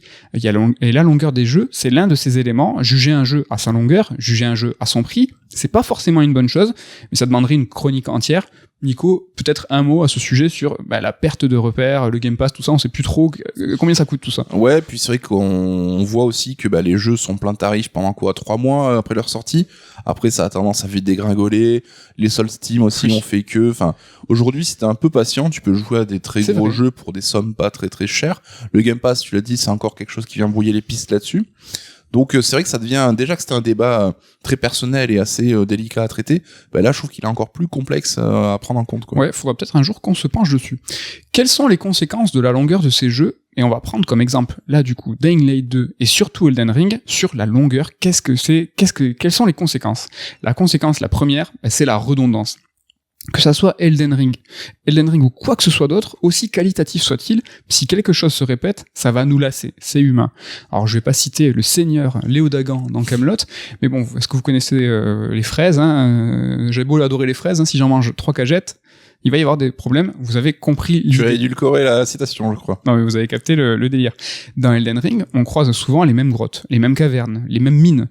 Il y a un twist à chaque fois qui va renouveler l'exploration, mais s'il n'y avait eu une seule occurrence de chacun de ces secrets, s'il n'y avait eu qu'une grotte, qu'une caverne, qu'une seule mine, est-ce que ça aurait été moins bien? Le jeu étant très long, le monde ouvert étant très grand, il faut l'habiller, il faut le remplir. Et à partir d'un certain seuil, dupliquer les choses devient inévitable. Et donc, ça devient un petit peu redondant. Alors c'est pas très grave, hein, entendez-moi bien, mais ça minore un petit peu l'effet de surprise. Qu'est-ce que t'en penses, toi, de ces mines, de ces caves? Alors, c'est quoi les mines, les caves, les cavernes qui se répètent un petit peu comme ça? Est-ce que ça a baissé la surprise de l'exploration? Alors c'est compliqué comme discussion parce que je pense qu'en tant que vieux joueur, pour nous, ça nous paraît naturel de voir du contenu recyclé. Là, t'as chaque zone qui est un petit peu, qui retrouve un peu les mêmes points d'intérêt. Après, ce qui est cool, hein, quelque part, c'est que tu peux choisir de les faire, pas les faire. Moi, je sais que j'ai fait beaucoup de caves, de cavernes et tout dans Elden Ring. À un moment, il y en a que je trouvais, je mettais juste un marqueur en disant, là, j'ai pas envie. Je le ferai peut-être plus tard ou pas. Ouais. Et là, c'est à chacun après de picorer un peu son expérience en fonction de ses envies, de ses besoins. Donc, là-dessus, je pense qu'on peut trouver un compromis, quoi. Donc, il y a un petit peu de redondance, chacun voit si on veut explorer ou pas au moment donné, mais c'est aussi pareil pour les monstres, qui sont très nombreux, hein. Mais dans la seconde partie du jeu, on commence à voir des color swaps. Des color swaps, c'est le même monstre qui change de couleur, ça c'est vraiment à l'époque, hein. Donc il y a des variantes du même mob alors qu'on change de zone. Tu te retrouves d'une zone à l'autre et des fois t'as le même mob. On croise un géant avec une hache, on croise un géant avec un arc, on croise un géant avec une cape. Une petite capuche, là, il me plaisait beaucoup. Alors le jeu nous réserve parfois quelques surprises, ça m'est arrivé justement sur un géant. Tu vas taper le monstre, il va se transformer en autre chose, mais c'est assez rare. Mais ça lasse inévitablement au bout d'un moment, le bestiaire il commence vraiment à se répéter. Et ça, sur la longueur, c'est un petit peu c'est un peu dérangeant. Et ça, c'est dû justement à la longueur du jeu. Donc tu l'as dit sur les cavernes, les mines et tout, à ton gré, de te dire non, ça je l'explore pas. Mais ça, couplé aux monstres aussi qui se dupliquent, est-ce qu'il va pas y avoir aussi un petit peu un sentiment de redondance qui arrive là? Ouais, fatalement. Et je pense que n'importe qui a fait Elden Ring l'a forcément ressenti à un moment ou à un autre. Après, on a forcément un seuil de tolérance différent là-dessus. Mais c'est vrai que comme je le dis, c'est tellement ancré en nous, ça nous paraît tellement inévitable que je trouve qu'on fait pas forcément gaffe. Ok. Il y a aussi les monstres, et il y a aussi les boss. Même constat pour les boss. Alors pas vraiment. Le constat, je trouve qu'il est bien pire. Les boss, c'est quelque chose de fondamental pour les Souls. La rencontre avec les boss sont des moments qui sont mémorables. Dans la mise en scène, dans la musique, ce sont des moments qui sont durs aussi. Et en fait, ils vont être marquants par leur difficulté. Les boss, c'est presque ce qui a cristallisé le côté exigeant des FromSo. Ce que je veux dire, c'est que ça fait partie de l'identité des Souls d'avoir des boss de ouf. Dans Elden Ring, il y a tellement de boss que la rencontre avec l'un d'entre eux s'avère un petit peu moins étonnante. Ça devient presque banal. La surprise, l'émerveillement, en fait, ils s'estompent. Alors, ok, les boss majeurs restent très très marquants, ils sont magnifiques, ils sont sublimes, une mise en scène incroyable. Mais même parmi eux, il y a certains qui se répètent, et ça, franchement, je trouve que c'est assez dommageable. Alors, je vais pas les citer, mais bon, Mog, tout ça, si jamais. Ouais, moi, c'est vrai que là, ça reste pour moi beaucoup plus problématique que ce dont on parlait avant. t'as tous ces boss, enfin c'est vrai qu'on peut casser en deux catégories, t'as les boss un peu random que tu vois sur la map et tout, Oui. et les boss un peu plus importants, et là c'est vrai que de voir des boss justement comme tu l'as dit qui sont esthétiquement mis en scène, qui ont du sens, qui ont quelque chose à apporter en termes de lore et tout, les voir se dupliquer c'est vraiment gênant, et surtout quand tu vois un peu la version Wish, c'est la version copie, avant de voir un peu la vraie version. Ça nous est arrivé. Et ça c'est, à mon sens c'est beaucoup plus problématique pour des boss majeurs, mais des boss qui sont pas forcément des gros boss majeurs, mais qui ont été développés dans la campagne marketing, le cerf. Alors, voilà, quand tu le vois plusieurs fois, deux fois, je trouve ça vraiment, vraiment dommage. Là, vous allez dire, mais tu pinailles, alors t'as parlé des monstres, t'as parlé des cavernes, t'as parlé des boss, là je vais vous parler des armes. Mais en fait, c'est tout ça mis bout à bout, couplé, qui fait que ça commence peut-être à devenir dérangeant. Des armes, il y en a énormément dans Elden Ring, c'est une immense qualité. Mais j'ai quand même tiqué parfois. J'étais déçu de voir qu'une arme de fin de jeu pouvait avoir un moveset déjà vu. De même quand on doublait les armes, c'est-à-dire que par exemple, moi à la fin j'avais un build où j'avais deux armes légendaires, deux épées dans chaque main. Quand tu doubles les armes, t'as aussi le même moveset. Alors c'est pas très grave, on peut pas leur en vouloir. Mais ce que je prône, en fait, c'est un petit peu plus de mesure. Je pense qu'il est plus marquant d'avoir moins d'armes, moins de cryptes, moins de cavernes, afin de conserver à chaque fois le plaisir de la découverte. Ou mieux, ce qui serait génial, c'est que toutes les armes soient uniques, quitte à en avoir bien moins. Et je demande pas plus de travail aux équipes, j'en demande moins justement. Ce que j'encourage, c'est de faire moins pour faire mieux. Oh, c'est beau. Mais c'est vrai que tu parlais de FF Origins, il y a quelques émissions où là c'était le banquet, la sauce fromagère, quoi. Ça n'a plus aucun sens. La musique, vraiment, je veux dire, il pinaille celui-là. Il est chiant. Pinaille. Et la musique, alors c'est d'une complexité folle de faire une bande son pour un compositeur, surtout quand il est seul, ce qui n'est pas le cas pour Elden Ring, où ils sont 5 sur Dying Light 2. Oui, il est seul, c'est Olivier de Rivière. Et c'est un travail tout aussi chaud pour les équipes de son, il n'y a pas que la musique, il n'y a pas que l'OST, c'est vraiment une équipe entière. Et plus la longueur du jeu, elle est importante, plus on va remarquer les redondances sonores, les répétitions dans les mélodies. Après 10 heures, après 20 heures, après 100 heures, ça devient très complexe de surprendre le joueur. Il y a forcément des sons qui vont se répéter, les bruits de pas, les coups d'épée. Tout ça, ça contribue à créer une certaine forme de routine, ici une routine sonore. Nico, dans Elden Ring, les violons, t'en penses quoi?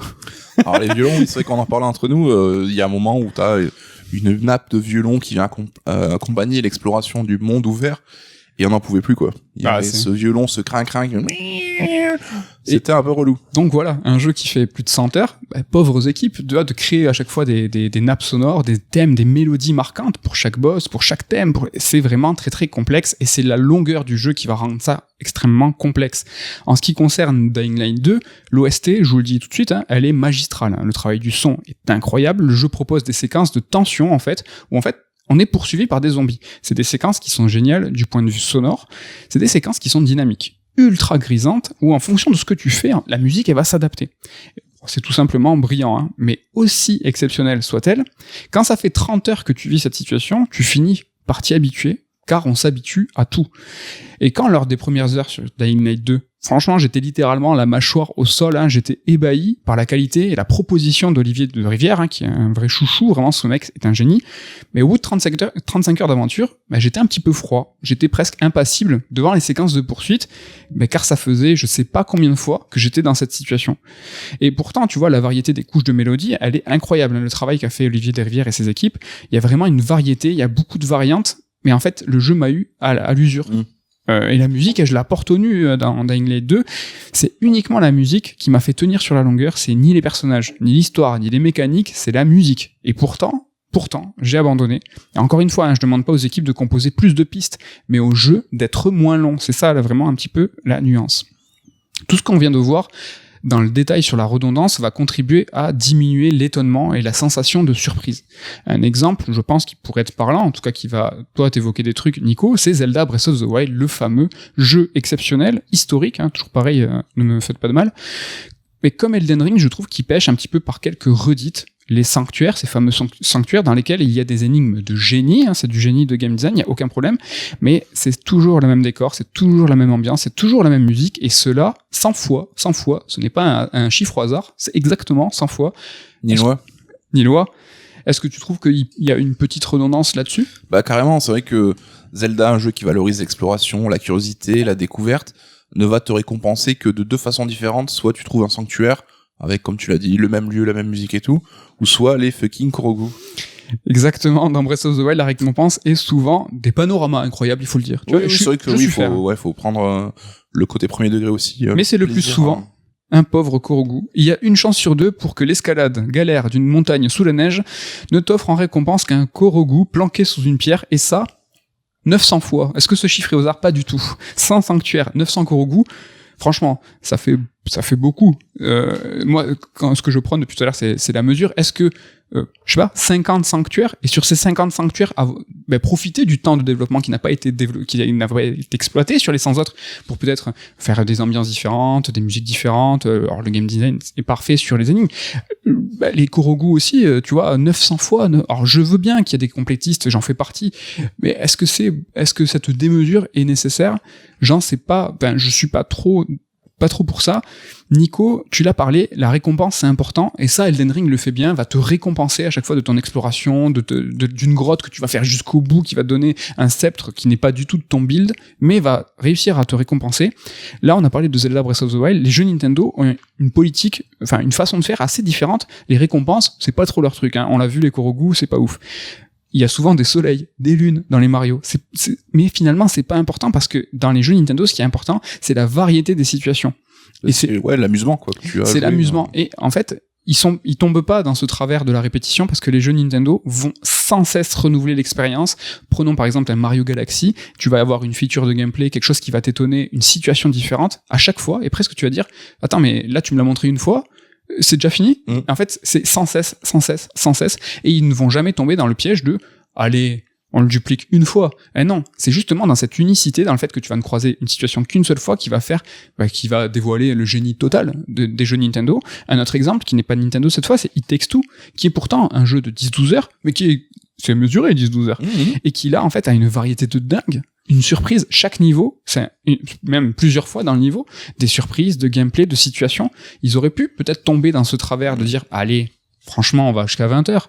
Et puis ce niveau, cette idée de game design, on va juste la doubler. Je trouve vraiment que d'avoir quelque chose d'unique va développer la surprise, l'étonnement, et c'est fondamental. It Takes Two, les jeux Nintendo... Ouais, moi je sais que c'est quelque chose que je valorise énormément en tant que joueur. Une expérience qui se renouvelle, qui est pas sur des bouts de gameplay super répétitives. On sait que c'est très compliqué à faire, hein. C'est là où le bas blesse, évidemment. Et c'est pour ça aussi que j'aime les jeux quantiques, même si on pourrait dire que ça reste le même type de gameplay qui est déployé, mais c'est toujours dans des contextes, dans des scénarios, dans des dialogues différents, qui fait que, quand tu joues, tu t'ennuies pas, en fait, quoi. T'as l'impression d'avancer à chaque fois, quoi. On revient sur Elden Ring. On a lu et entendu beaucoup de joueurs se plaindre du dernier tiers du jeu Elden Ring. Perso, je pense pas que l'aventure soit moins bonne sur la fin. Je pense juste qu'il y a une lassitude qui commence à s'installer au bout d'un moment. On fatigue. Et comme tout le monde, quand tu fatigues, t'es un peu plus irritable. Tu deviens un peu plus tatillon. Tu deviens un peu plus exigeant. Nico, est-ce que toi aussi, tu penses que la fin est moins bonne, ou est-ce que, du coup, tu penses qu'une certaine forme de redondance peut un peu saouler? J'avais pas eu ce côté, certains me parlent même d'une moitié de jeu. Je pense que, comme tu dis, c'est plus un tiers. Mais moi, je l'ai pas trop ressenti. Ouais. Le truc, c'est qu'il y a ce fameux phénomène, là, c'est de la pure psychologie, mais où on te fait croire qu'au moment c'est la fin, et puis c'est pas la fin. Et ça, je sais que moi, en tant que, ça peut, à chaque fois, créer une frustration, et qui va, justement, jouer contre là-dessus, quoi. Donc, Je te parle pas de la fin. Alors, Dying Light 2, je l'ai pas fini. Mais je crois que j'étais vraiment dans le dernier tunnel. C'est insupportable. C'est-à-dire que, on va te dire, ça, c'est la fin, montée en tension et tout machin. Non. Une fois, 2 fois, et j'ai lâché l'affaire au bout de 35 heures, et c'est exactement ce que tu viens de décrire. Mais la longueur excessive des jeux peut aussi avoir des conséquences plus techniques, et c'est sur quoi on va se pencher tout de suite, sur la complexité technique des jeux qui sont dues à une longueur trop importante.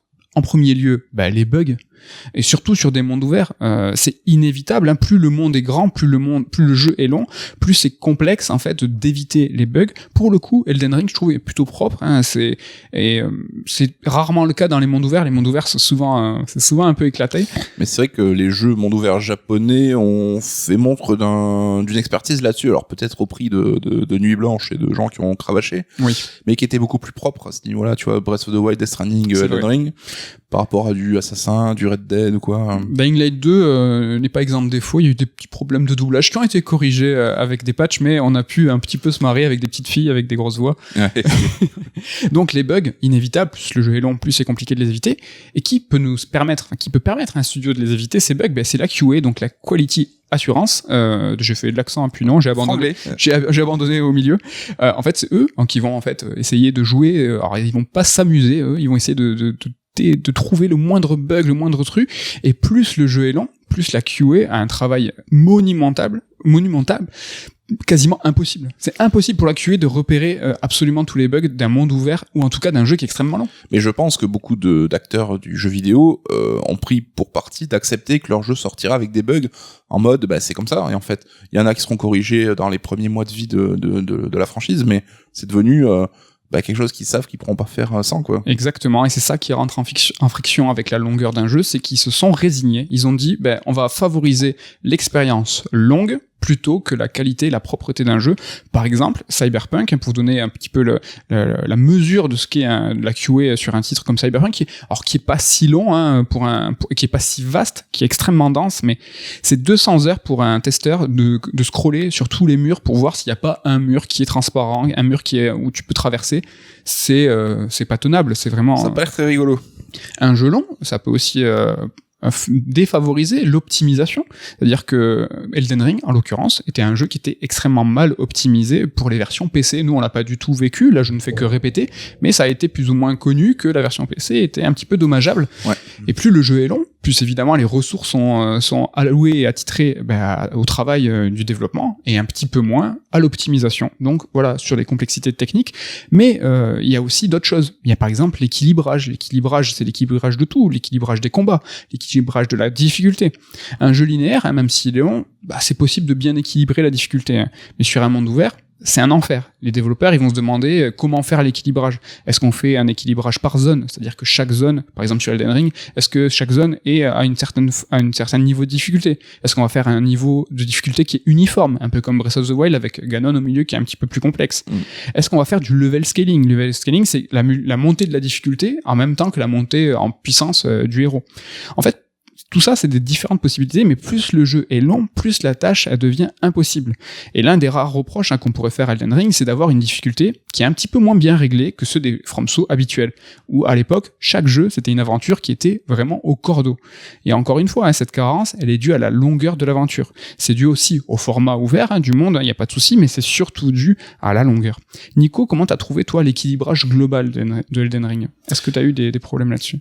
C'était un peu bizarre, c'est qu'en parlant, on y jouait tous en même temps, on s'est rendu compte qu'on ne suivait pas forcément le même cheminement aussi, donc d'où la difficulté d'équilibrer ça correctement. Mais j'ai eu des pics de difficulté, mais moins que j'ai pu ressentir dans un Sekiro par exemple. Oui. Et à des endroits... T'as écrasé tout le monde. Parce que tu vois, des fois, c'est ça un peu l'équilibrage qui peut être complexe, c'est que tu vas choisir une zone qui va être un peu plus dure, puis après tu vas éclater tout le monde. Ouais, il y a des fois où je roulais sur la zone, ou des fois c'était plus compliqué, mais d'une manière générale, je trouve que j'ai une difficulté plutôt satisfaisante okay. qui m'incitait à continuer, quoi. Ok. Après, on est toujours sur les difficultés techniques. Il y a la difficulté de se régler ce monde ouvert. Et du point de vue technique, c'est comment il est façonné. En fait, celui de monde ouvert de Elden Ring, il est gigantesque et il est très étonnant parce qu'il semble fait à la main, je trouve. Et ça, c'est ouf. Tu vois, le level design du monde, il est incroyable. Il est réfléchi dans ses moindres recoins. Et ça, c'est ce qui lui donne cette sensation, en fait, que tout est fait à la main. La moindre colline, tu regardes, tu fais, mais ça, c'est forcément un dev qui l'a posé. C'est pas possible. Mais bon, au vu de la grandeur du monde, je serais pas étonné que l'open world soit au moins un petit peu généré de façon procédurale, ce qui est, soyons clairs, très très très souvent le cas, sauf que la plupart du temps, ça se voit moins que dans Elden Ring. Oui, ils ont des outils d'automatisation, de création de monde, quoi, sinon ça devient sans fin. 100% des cas, de toute façon, même si c'est procédural, il y a forcément un développeur, un artiste qui va passer dessus, qui va au moins, je sais pas, peaufiner, changer l'algo pour que, enfin, pas l'algo, mais changer des détails pour que ça semble plus fait à la main. Le souci, avec ce monde gigantesque où chaque détail est posé et semble être posé à la main, c'est que FromSo a voulu proposer un monde qui est extrêmement dense, en fait, où chaque pas, il y a un truc à voir, il y a un truc à découvrir. Cette densité, couplée à la grandeur du monde, ça passe pas.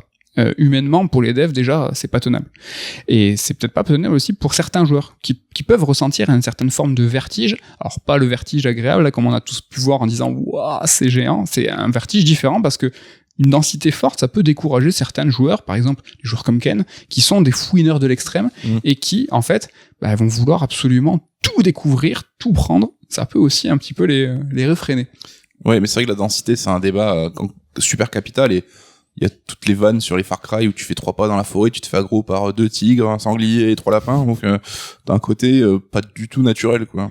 Alors vous allez rire, mais moi je connais qu'un jeu qui pourrait être comparé à Elden Ring en termes de densité d'activité, c'est Immortals Phoenix Rising. Ah là là. Alors c'est un jeu qui est vraiment beaucoup plus petit. Alors ça doit être l'équivalent d'une zone d'Elden Ring. Et pourtant, sur Immortals Phoenix Rising, j'ai plus de 40 heures. Donc on est vraiment sur une densité qui est très forte. C'est aussi pour vous donner un petit peu en regard la grandeur de Elden Ring. 40 heures sur Immortal, avec une densité équivalente sur Elden Ring où il y a 5 zones, enfin c'est n'importe quoi. Est-ce que j'ai pas un chat dans la gorge bientôt moi aussi? Je te l'ai transmis, je pense. Et donc du coup une si grande densité, une étendue si énorme, peut aussi poser un rapport un petit peu étrange sur la distance. Impossible de faire un tout droit pour certains joueurs. Il y a trop de choses à faire. Néanmoins, ça peut aussi être vu comme une très grande qualité, car à l'inverse des mondes ouverts, où en fait tu fais d'un point A à un point B sans réfléchir, tu vas à ta destination, point barre, ce qui est le cas de Dying Light 2, tu vois. Ça peut être aussi une très très grande qualité, il n'y a pas de souci. Mais bon, pour remplir le monde, il faut créer des activités, des boss, des grottes, des cavernes, et là on retombe sur notre fameux problème de la longueur. Et le truc, c'est que FromSo, ils se sont pas autorisés de créer des quêtes aléatoires, ce qui peut s'expliquer parce qu'il n'y a pas de vide dans le jeu. On vient de le voir, on peut pas faire un pas sans tomber sur un secret, c'est rempli à ras-bord. Et dans les mondes ouverts, on traverse souvent des grandes étendues de rien. Et en fait, toutes les 45 secondes, ce qui est plus ou moins le niveau d'attention d'un joueur, le jeu il va te proposer une quête générée aléatoirement parmi un panel de missions créées préalablement pour combler le vide, justement. Alors c'est souvent sauver un PNJ en détresse, ces quêtes aléatoires. Ouais, c'est vrai que Red Dead 2 est très remarquable à ce point de vue-là, quoi. Exactement, parce que justement ces quêtes générées aléatoirement sont plutôt intéressantes et vont nourrir un petit peu. Alors je suis évidemment pas pour l'intégration de ces quêtes aléatoires, qui sont souvent nulles, ni l'ajout de moments de vide, comme on peut avoir dans le désert de Radan dans Elden Ring, où finalement il n'y a pas grand-chose, hormis une pauvre grotte, allez au fond, vous verrez, il y en a une. Ce que je souligne, c'est que la densité voulue par Elden Ring, et le coupler ça à sa longueur du jeu, ça dessert l'expérience dans son ensemble, car on trouve trop de redites. C'est ça, en fait, où je veux dire. Le dernier point technique, justement, sur la longueur du jeu, c'est le rythme. Le rythme. On l'a vu, l'équilibrage de la difficulté, c'était un sujet qui était complexe, mais l'équilibrage, c'est aussi l'équilibrage du rythme, c'est ce fameux pacing, si vous voulez, briller en société. Et celui de Dying Light 2, il est catastrophique. En fait, le début, il est mou, t'as un gain de capacité qui est très étrange. Alors, par exemple, on se demande encore pourquoi le sprint et la glissade sont à débloquer soi-même après plusieurs heures de jeu. Ça me rend ouf, ça. Pourquoi on doit jouer plusieurs heures pour pleinement profiter du parcours? Alors, le parcours, c'est l'escalade stylée, comme dans New Girl, c'est Schmidt qui fait ça. Alors, c'est un peu une aberration, je trouve, dans un jeu où le parcours, c'est le cœur de l'expérience. En fait, comme le jeu est long, notre montée en puissance, elle est assez lente aussi. On sent pas qu'on devient plus fort, on sent pas qu'on devient plus rapide, plus véloce, car les nouvelles capacités, elles arrivent vraiment au compte-gouttes. C'est comme la fable, tu sais, de la grenouille et de l'eau chaude. Évidemment, ma préférée. Non, mais si tu mets une grenouille dans l'eau chaude, dans l'eau brûlante, elle va sauter. Alors que si tu la mets dans de l'eau froide et que petit à petit tu montes la température, elle va se sentir mourir. C'est lugubre ce que je raconte, mais en tant que joueur, on est un peu la grenouille qui se laisse mourir, tu vois. On sent pas que petit à petit notre perso devient plus fort. Perso, j'ai pas senti la montée en puissance, ce qui est pourtant vital dans un jeu au long cours. Et un jeu long, franchement, un jeu long, ça me dérange pas. Je sais pas si vous avez, ce que je pointe depuis tout à l'heure, c'est les dommages qu'un jeu long peut faire, mais un jeu long, si le rythme est bon et que le game design va se servir de ça pour la narration, pour développer quelque chose, ça me dérange pas du tout. The Last of Us 2, par exemple, je pense qu'il pourrait être jugé par un grand nombre de joueurs trop long. Perso, je trouve que cette longueur, elle va appuyer le propos. Elle est logique dans ce que souhaite proposer le jeu The Last of Us. Est-ce que toi, Nico, ça c'est quelque chose qui est important, c'est le rythme, justement, de l'aventure? Oui, carrément, c'est même la seule question finalement qui m'intéresse, c'est que... Ah ouais, merci. Tu vois, non mais... Donc, je suis à combien de minutes là? Elden Ring ou Breath of the... Je fais exprès de pas rigoler, sinon je suis tous, mais Elden Ring et Breath of the Wild sont des jeux longs, mais qui m'ont posé aucun souci pour passer des heures et des heures dessus, parce que ils étaient rythmés et intéressants. Et autant t'as un jeu qui peut faire 20 heures, que je vais trouver trop long, ou même encore moins un Trek to Yomi, rappelez-vous. Exactement. Parce que c'est pas rythmé, c'est pas intéressant, quoi. Oui, tu peux avoir un déficit de rythme et qui, en 5 heures, un jeu va te tomber des mains.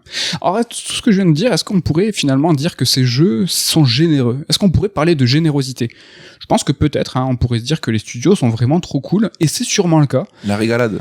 Mais est-ce que trop de générosité, c'est pas un petit peu de maladresse? Alors je fais le rabat-joie, clairement, mais il faut saluer From Software d'avoir inclus tout le contenu dans le jeu, hein. Pas de microtransactions, pas de pack d'XP, c'est dur à dire, pas d'armes légendaires à acheter, et tout ça aurait cartonné, hein. Ça aurait été un carnage. Non, il y a rien de tout ça dans Elden Ring, et en ce moment, c'est suffisamment rare, hein, pour le souligner, donc il faut l'applaudir, il n'y a pas de problème. Mais au global, moi ce que je dis, c'est que Elden Ring n'est-il pas un jeu trop riche? Il y a des zones, hein, qui auraient pu, à elles seules, constituer déjà des beaux DLC. Alors je les cite pas pour pas spoiler, et comprenez-moi bien, j'ai pas envie de payer plus pour débloquer du contenu, mais proposer ces zones optionnelles plus tard aurait permis de concentrer l'expérience. Ça aurait permis de proposer des boss uniques, des zones différentes, des armes uniques, et ainsi éviter les doublons. Alors évidemment, il faut pas juger un jeu pour ce qu'il n'est pas, et c'est pas cool de dire avec des si ça aurait été mieux. Mais est-ce que vous voyez, tu vois ce que je veux dire, dans le sens où la trop grande richesse et peut-être de la maladresse, et que finalement faire plus court, plus concentré aurait en fait valorisé les choses. Oui, et je suis d'accord avec toi, hein, faut toujours, enfin, on est plus partisan de l'épuration. L'épuration.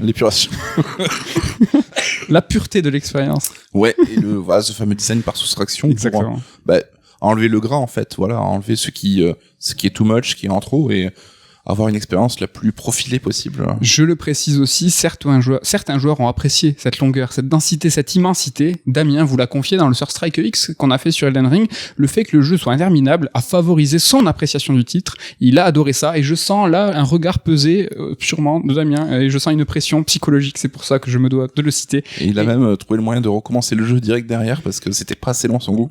Exactement. Allez, on va faire un petit jeu. Est-ce que on va un petit peu citer quelques jeux où la générosité serait peut-être mal placée? J'espère que vous voyez la nuance, parce que c'est pas forcément simple à discerner. Par exemple, RE6 pour moi est un jeu qui a voulu être généreux, qui a voulu en mettre énormément, avec plusieurs persos principaux, avec plusieurs campagnes entrelacées, alors donc à une vraie volonté de narration. Et finalement, moi je trouve interminable, beaucoup trop long, et ça a complètement desservi l'expérience. Les jeux too much, les jeux boursouflés, ouais, c'est quand tu vas en mettre trop, comme tu dis, ça part d'un bon sentiment, mais ça marche pas, ça fonctionne pas, quoi. Assassin's Creed Valhalla, je le mets aussi dans cette catégorie de jeux que je n'ai pas terminé aussi. J'ai arrêté à 35-40 heures parce que j'avais, je pense, vu un petit peu l'essentiel de l'expérience de ce Assassin's Creed. Pourtant, j'adore cette licence, mais c'était trop. Il y avait même le Vinland que t'es pas obligé de débloquer. Il y a Asgard, les DLC sont à la hauteur du jeu, c'est-à-dire que chaque DLC fait entre 20 et 30 heures. C'est un truc de ouf. Après, je pense qu'il y a des gens que c'est le jeu de leur life, ils ont passé l'année dessus à le poncer, mais moi j'ai lutté la fin, je l'ai fait en 60 heures je crois, et je sais pas, les 30 dernières heures, j'allais tout droit, j'arrêtais de voir des quêtes annexes parce que c'était trop long, quoi. Mais imaginez-vous ce même Assassin's Creed Valhalla, peut-être pas en 60 ou 80 heures, mais peut-être en 20-25 heures, avec vraiment chaque quête précise, travaillée, ou peaufinée, où en fait tu as une surprise renouvelée. C'est ça que je prône depuis le début. Alors là, on a vu la générosité mal placée, et on va se tenter un petit listing de jeux qui sont trop longs pour leur propre bien, où là j'ai pas senti spécialement de générosité, mais finalement qui font un petit peu de redite. Okami, qu'est-ce que t'en penses? Est-ce qu'il est pas un petit peu long, lui, finalement? Okami, c'est vrai qu'il a un petit ventre mou, là aussi, encore une fois, hein, c'est le rythme qui prévaut, et d'ailleurs, on en parle souvent entre nous, parce que Ken l'avait démarré, recommencé, enfin, il s'était lancé dans l'aventure, et finalement, le jeu lui est tombé des mains aussi.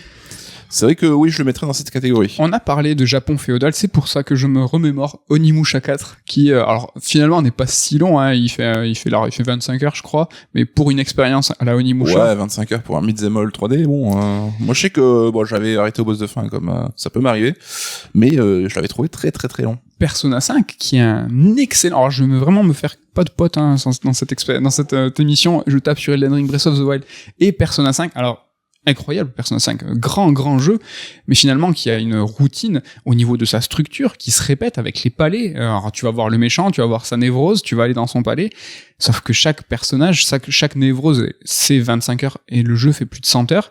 Franchement. Est-ce qu'avec 30 heures de moins, il aurait été moins bon, comme tu dis? Enfin, c'est un peu l'essentiel de ta chronique. Hein, exactement. Dernier petit exemple, pardon, j'en chie, qui pour dire que ce n'est pas que des jeux actuels, c'est Dragon Quest 7, qui est interminable, et vraiment, je pense que lui a, je sais pas, 50 heures de moins, il aurait pas été moins bon, en tout cas. C'est devenu un cas d'école un peu du jeu sur le long cours, vraiment. Alors, chronique méta, tu pensais que c'était terminé. Tu pensais qu'on était là dans le petit jeu listing. Tu dis cette chronique est parfaitement rythmée. Mais pas du tout. Alors voilà. Est-ce que cette chronique est trop longue? À vous de me dire, ou à toi, Nico, de me dire, pourquoi faire des jeux trop longs? Pourquoi c'est un souci et pourquoi ça continue? Car développer des jeux longs, c'est une tendance qui dure et c'est assez incompréhensible car c'est à l'encontre de toute logique. C'est à l'encontre des nouvelles normes de travail qui visent une meilleure qualité de vie des développeurs et ça, tant mieux, c'est à l'encontre de l'âge moyen des joueurs qui augmente et qui ont moins de temps, même si on a vu tout à l'heure qu'il fallait pas forcément se regarder le nombril, mais c'est quand même une réalité. En fait, il n'existe que des inconvénients à faire des jeux longs et c'est la plus grande rencontre et hélas le business, c'est à l'encontre des budgets qui augmentent encore et encore au fur et à mesure des années alors que les prix des jeux n'augmentent pas tant que ça. Le souci, c'est que les jeux coûtent de plus en plus cher et les studios ils doivent trouver des solutions. Et faire des jeux longs, ça favorise les ventes annexes, les micro-transactions. C'est ça la solution. Je galère à parler, tu vois, ma chronique est beaucoup trop longue. Car sur un jeu court, en fait, t'as pas le temps de proposer ce genre de modèle. Ça ferait bizarre de te vendre un pack d'expérience ou de l'argent dans un jeu qui fait moins de 10 heures. Pour pouvoir faire payer un joueur, il doit être suffisamment immergé ou suffisamment prisonnier du monde pour pouvoir raquer. Ainsi, un jeu long va quelque part simuler un jeu en ligne ou des mondes persistants qui sont les meilleures plateformes de vente pour ces produits. C'est ça, je pense, aussi l'une des raisons du pourquoi le jeu est assez C'est tellement triste ce que tu viens de dire. Ah, je suis désolé, c'est la tristesse. Mais il y a pire. Il y a pire que ça, il y a pire. Pourquoi j'ai parlé tant de Elden Ring?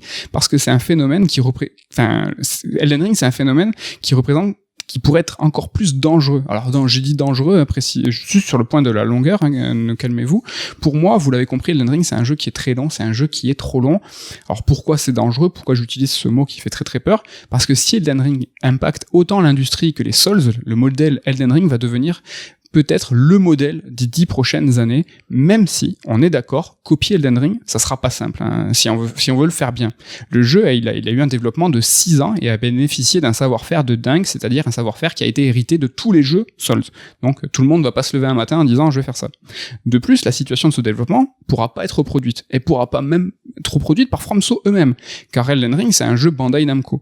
Et qu'être partenaire de cet éditeur était obligatoire, parce que pour pouvoir réutiliser les animations, les modèles 3D, les textures, les assets de Dark Souls 3, il était nécessaire d'avoir l'accord de Bandai Namco qui est l'ayant droit. Ça aurait pas été possible avec Sony qui a fait Bloodborne, ça aurait pas été possible avec Acti qui a fait Sekiro, et ça aurait pas été possible pour FromSo eux-mêmes. S'ils avaient voulu créer une nouvelle licence, ils auraient pas pu récupérer tout ce savoir-faire, tous ces assets qui étaient finalement, en fait, la propriété de Bandai Namco. C'était un prérequis essentiel. C'est pour ça que, quelque part, même si tout le monde va vouloir copier Elden Ring, il va falloir raligner les planètes et ça va pas être facile. Et même si les studios réalisent que la tâche est trop complexe, j'ai quand même un petit peu peur que le nouveau cool, ça soit de faire des jeux de 100 heures, comme Elden Ring, qui est un petit peu, on l'a déjà évoqué, je crois, le nouvel étalon pour tout. Ouais, et au-delà du succès critique, c'est le succès commercial qui fera foi, on s'en doute, on n'est pas naïf, et c'est vrai qu'un jeu qui cartonne à ce point-là, qui a fait, je sais pas, quasiment 15 millions d'exemplaires, vas-y, dis-moi. Elden Ring, c'est pas n'importe quoi, tu viens de le dire, les ventes, c'est pas rien. Elden Ring, c'est 13,6 millions en 3 mois. Alors, tu dire, c'est quoi, ça correspond à quoi? Cyberpunk, c'est 18 millions, alors c'est plus, en 1 an et demi. 13,6 millions en 3 mois. Uncharted 4, c'est quoi? C'est 16 millions. Ah ouais, c'est mieux. Depuis sa sortie. Donc, Elden Ring, c'est pas un petit jeu. C'est ahurissant. C'est incroyable, c'est un phénomène critique et c'est un phénomène de public où les gens, ils ont abondé, ils ont acheté, ils ont adhéré. Donc c'est vraiment pas n'importe quoi quand Bandai Namco dit qu'ils espéraient 4 millions. Ce jeu a étonné vraiment tout le monde. Alors, c'est un phénomène qui se généralise. Faire les choses de façon trop longue. C'est les jeux, c'est les chroniques des Red Alert, mais c'est aussi les films qui sont de plus en plus longs. En 50 ans, on a gagné 20 minutes sur chaque film, sur la moyenne des films, et c'est des chiffres de 2018. Donc je pense vraiment que ça a encore augmenté. Ouais. Et c'est un constat pour le cinéma qui est tout aussi incompréhensible que pour le jeu vidéo. Alors certes, les tournages en numérique, ils sont un petit peu moins chers, tout comme les DCP. Les DCP, c'est les gros disques durs qui remplacent les bobines. Néanmoins, le nombre de séances diminue à cause de la longueur des films, alors que le nombre de sièges, lui, reste limité pour les exploitants. Et je parle même pas de l'impact du Covid, on l'a vu avec le jeu vidéo, mais pour le cinéma, c'est un truc de ouf, qui ont un petit peu changé nos habitudes de visionnage, on va moins au ciné, on reste chez nous, tout ça est un petit peu trop récent pour tirer des conclusions, mais on peut observer que les salles de cinéma, actuellement, ça va mal. Donc, pour le jeu vidéo et pour les films, les médias s'allongent de façon assez incompréhensible, je trouve. En revanche, il y a un truc qui est un petit peu différent, c'est les séries qui se raccourcissent, je trouve, en nombre d'épisodes, en longueur d'épisodes. Alors, fut un temps, je sais pas, ça date de quand exactement, mais on parlait du modèle anglais, avec 10 épisodes de 30 minutes, à la belle époque des Lost, des Sons of Anarchy, toute cette première vague, c'était des saisons de 24 épisodes, de 50 minutes. Et combien d'épisodes? 6-7 saisons. Enfin, combien de saisons? C'était énorme. Il y a un petit peu une concentration. Tu es d'accord avec ça sur... Ouais. Bon, là, les séries, ça s'explique par des phénomènes de diffusion, de saisonnalité et tout. Ouais. Mais c'est vrai que le modèle des séries de vingtaine d'épisodes et tout, ça commence à se raréfier un petit peu. Tu te rappelles, à l'époque, on parlait des mini-séries. Enfin, mini-séries, c'est juste ce qui se fait actuellement. Les mini-séries, c'était à l'époque les séries de 10 épisodes. C'est vrai que les plateformes de streaming ont aussi entraîné un phénomène de condensation où maintenant on a des saisons de 6, 8, 10 épisodes. Concentration. Ouais. T'as dit condensation. Ouais. C'est mon côté biochimiste. Mais c'est quelque chose qui est plutôt une bonne nouvelle pour nous, je trouve. Il y a une rumeur là que Ken nous a partagé de Stranger Things 4 sur la nouvelle saison qui ferait 9 épisodes. Chaque épisode ferait entre 1h30 et un final à 2h30. Ah, Merci la rumeur, là ça va carrément dans mon sens. Je sais pas ce qu'ils ont foutu là. Alors je sais pas si ça va être confirmé très prochainement, mais si c'est le cas, bah écoutez, merci Stranger Things de donner des arguments à cette chronique. En conclusion, enfin on y arrive, bon j'espère que ça vous a quand même un petit peu intéressé. Pour moi, faire un jeu long est néfaste en tout point, il n'y a pas un seul point positif à mon sens, mais attention, je parle de faire un jeu trop long, pas de faire un jeu long. Je le répète, je suis pour la mesure, la concentration de l'expérience pour n'en garder que la substantifique moelle. Je n'ai rien contre les jeux longs qui favorisent l'immersion poussée, une immersion qui va bonifier l'expérience. Le temps long peut aussi permettre de développer une histoire qui est complexe et s'attacher aux personnages. Des personnages d'ailleurs qui auront été développés sur le long cours et qui pourront gagner en épaisseur. Et Elden Ring fait tout ce que je viens de citer très bien. Il fait presque sans faute, c'est parfait. Mais presque. Ce n'est que mon avis, mais avec une longueur de jeu plus faible, ça aurait gommé quelques défauts du jeu et ça aurait amplifié ses qualités. Donc faire un jeu long pour les bonnes raisons, c'est ok. Mais faire un jeu trop long, en plus de complexifier absolument toutes les strates de production, va en diluer toutes les qualités. En fait, c'est comme mettre de l'eau dans du jus d'orange, du lait, du champagne ou du chocolat chaud. Dans du champagne. Ça refroidit la boisson si elle est chaude, et ça donne un goût de flotte, un goût neutre, un goût un petit peu fade. C'est beau, et je souscris à 100% dans ta chronique, je pense qu'on est raccord là-dessus. Juste sur Elden Ring, je pense que je serais peut-être pas forcément d'accord, mais ouais, c'est une question d'être raisonnable et d'être efficace plutôt que du too much, du contenu. Mais tu vois, Elden Ring est le GOTY, c'est ce que je dis, c'est que c'est vraiment génial, mais avec, imagine, chaque caverne, chaque grotte unique, chaque surprise, aucun mob dupliqué, aucun boss renouvelé. À chaque fois que tu vois un truc, t'as une surprise. Et peut-être que tu n'y aurais pas joué 100 heures, peut-être que tu aurais joué que 50. 50 heures, c'est bien quand même. Oui, carrément. Est-ce que là, on serait pas tous en train de se rouler par terre, encore plus que actuellement à dire qu'Elden Ring est le GOTY, ce qu'il est. Ne vous inquiétez pas, on l'adore ce jeu, on a déjà fait plusieurs chroniques à un Third Strike EX. Je sais pas, peut-être qu'on fera autre chose chez Third. On fait des livres, nous, non? Non, je crois pas. Merci à tous de cette chronique même. Trop bien cette chronique. D'être de plus en plus fidèles au Red Alert, à l'ensemble de nos podcasts. N'hésitez pas à vous abonner pour ne rater aucun nouvel épisode. On est dispo partout, en audio, Deezer, Spotify, Apple Podcast, absolument partout. On est aussi sur YouTube. Vous nous voyez pour ceux qui nous suivent sur la plateforme vidéo. C'est cool. Vous avez mis des petits pouces, des petits coms, des commentaires. C'est cool. Ouais. Ça file de la force à chaque émission. Ça fait vraiment plaisir. Continuez d'ailleurs, si vous voulez nous soutenir. Franchement, merci à tous. Je fais rapidement la bise à Ken, à Damien et à Ludo avant de te demander ce qui va se passer la semaine prochaine dans Red Alert. Est-ce que tu as une idée? Attends, je ne sais plus. C'est bizarre, en ce moment on parle beaucoup d'un phénomène, je sais pas si je spoil, mais on a eu une idée absolument en même temps et en ce moment beaucoup de gens en parlent. Est-ce que c'est la semaine prochaine qu'on va parler des remakes? Je pense que ouais, et c'est dans l'air du temps. On s'est retrouvés tous les deux lundi matin en mode tiens, j'ai une idée de chronique et tout, donc la même. Et je pense qu'on fera peut-être ça la semaine prochaine. Ouais. Voilà, peut-être ça une chronique pour le coup couplée, où on va couper ça sur un même sujet en 2 temps, avec chacun ce qu'on a raconté, des remakes, pourquoi c'est la mode et pourquoi on en voit de plus en plus. On vous remercie encore pour votre fidélité et on vous dit à la semaine prochaine. Bye bye.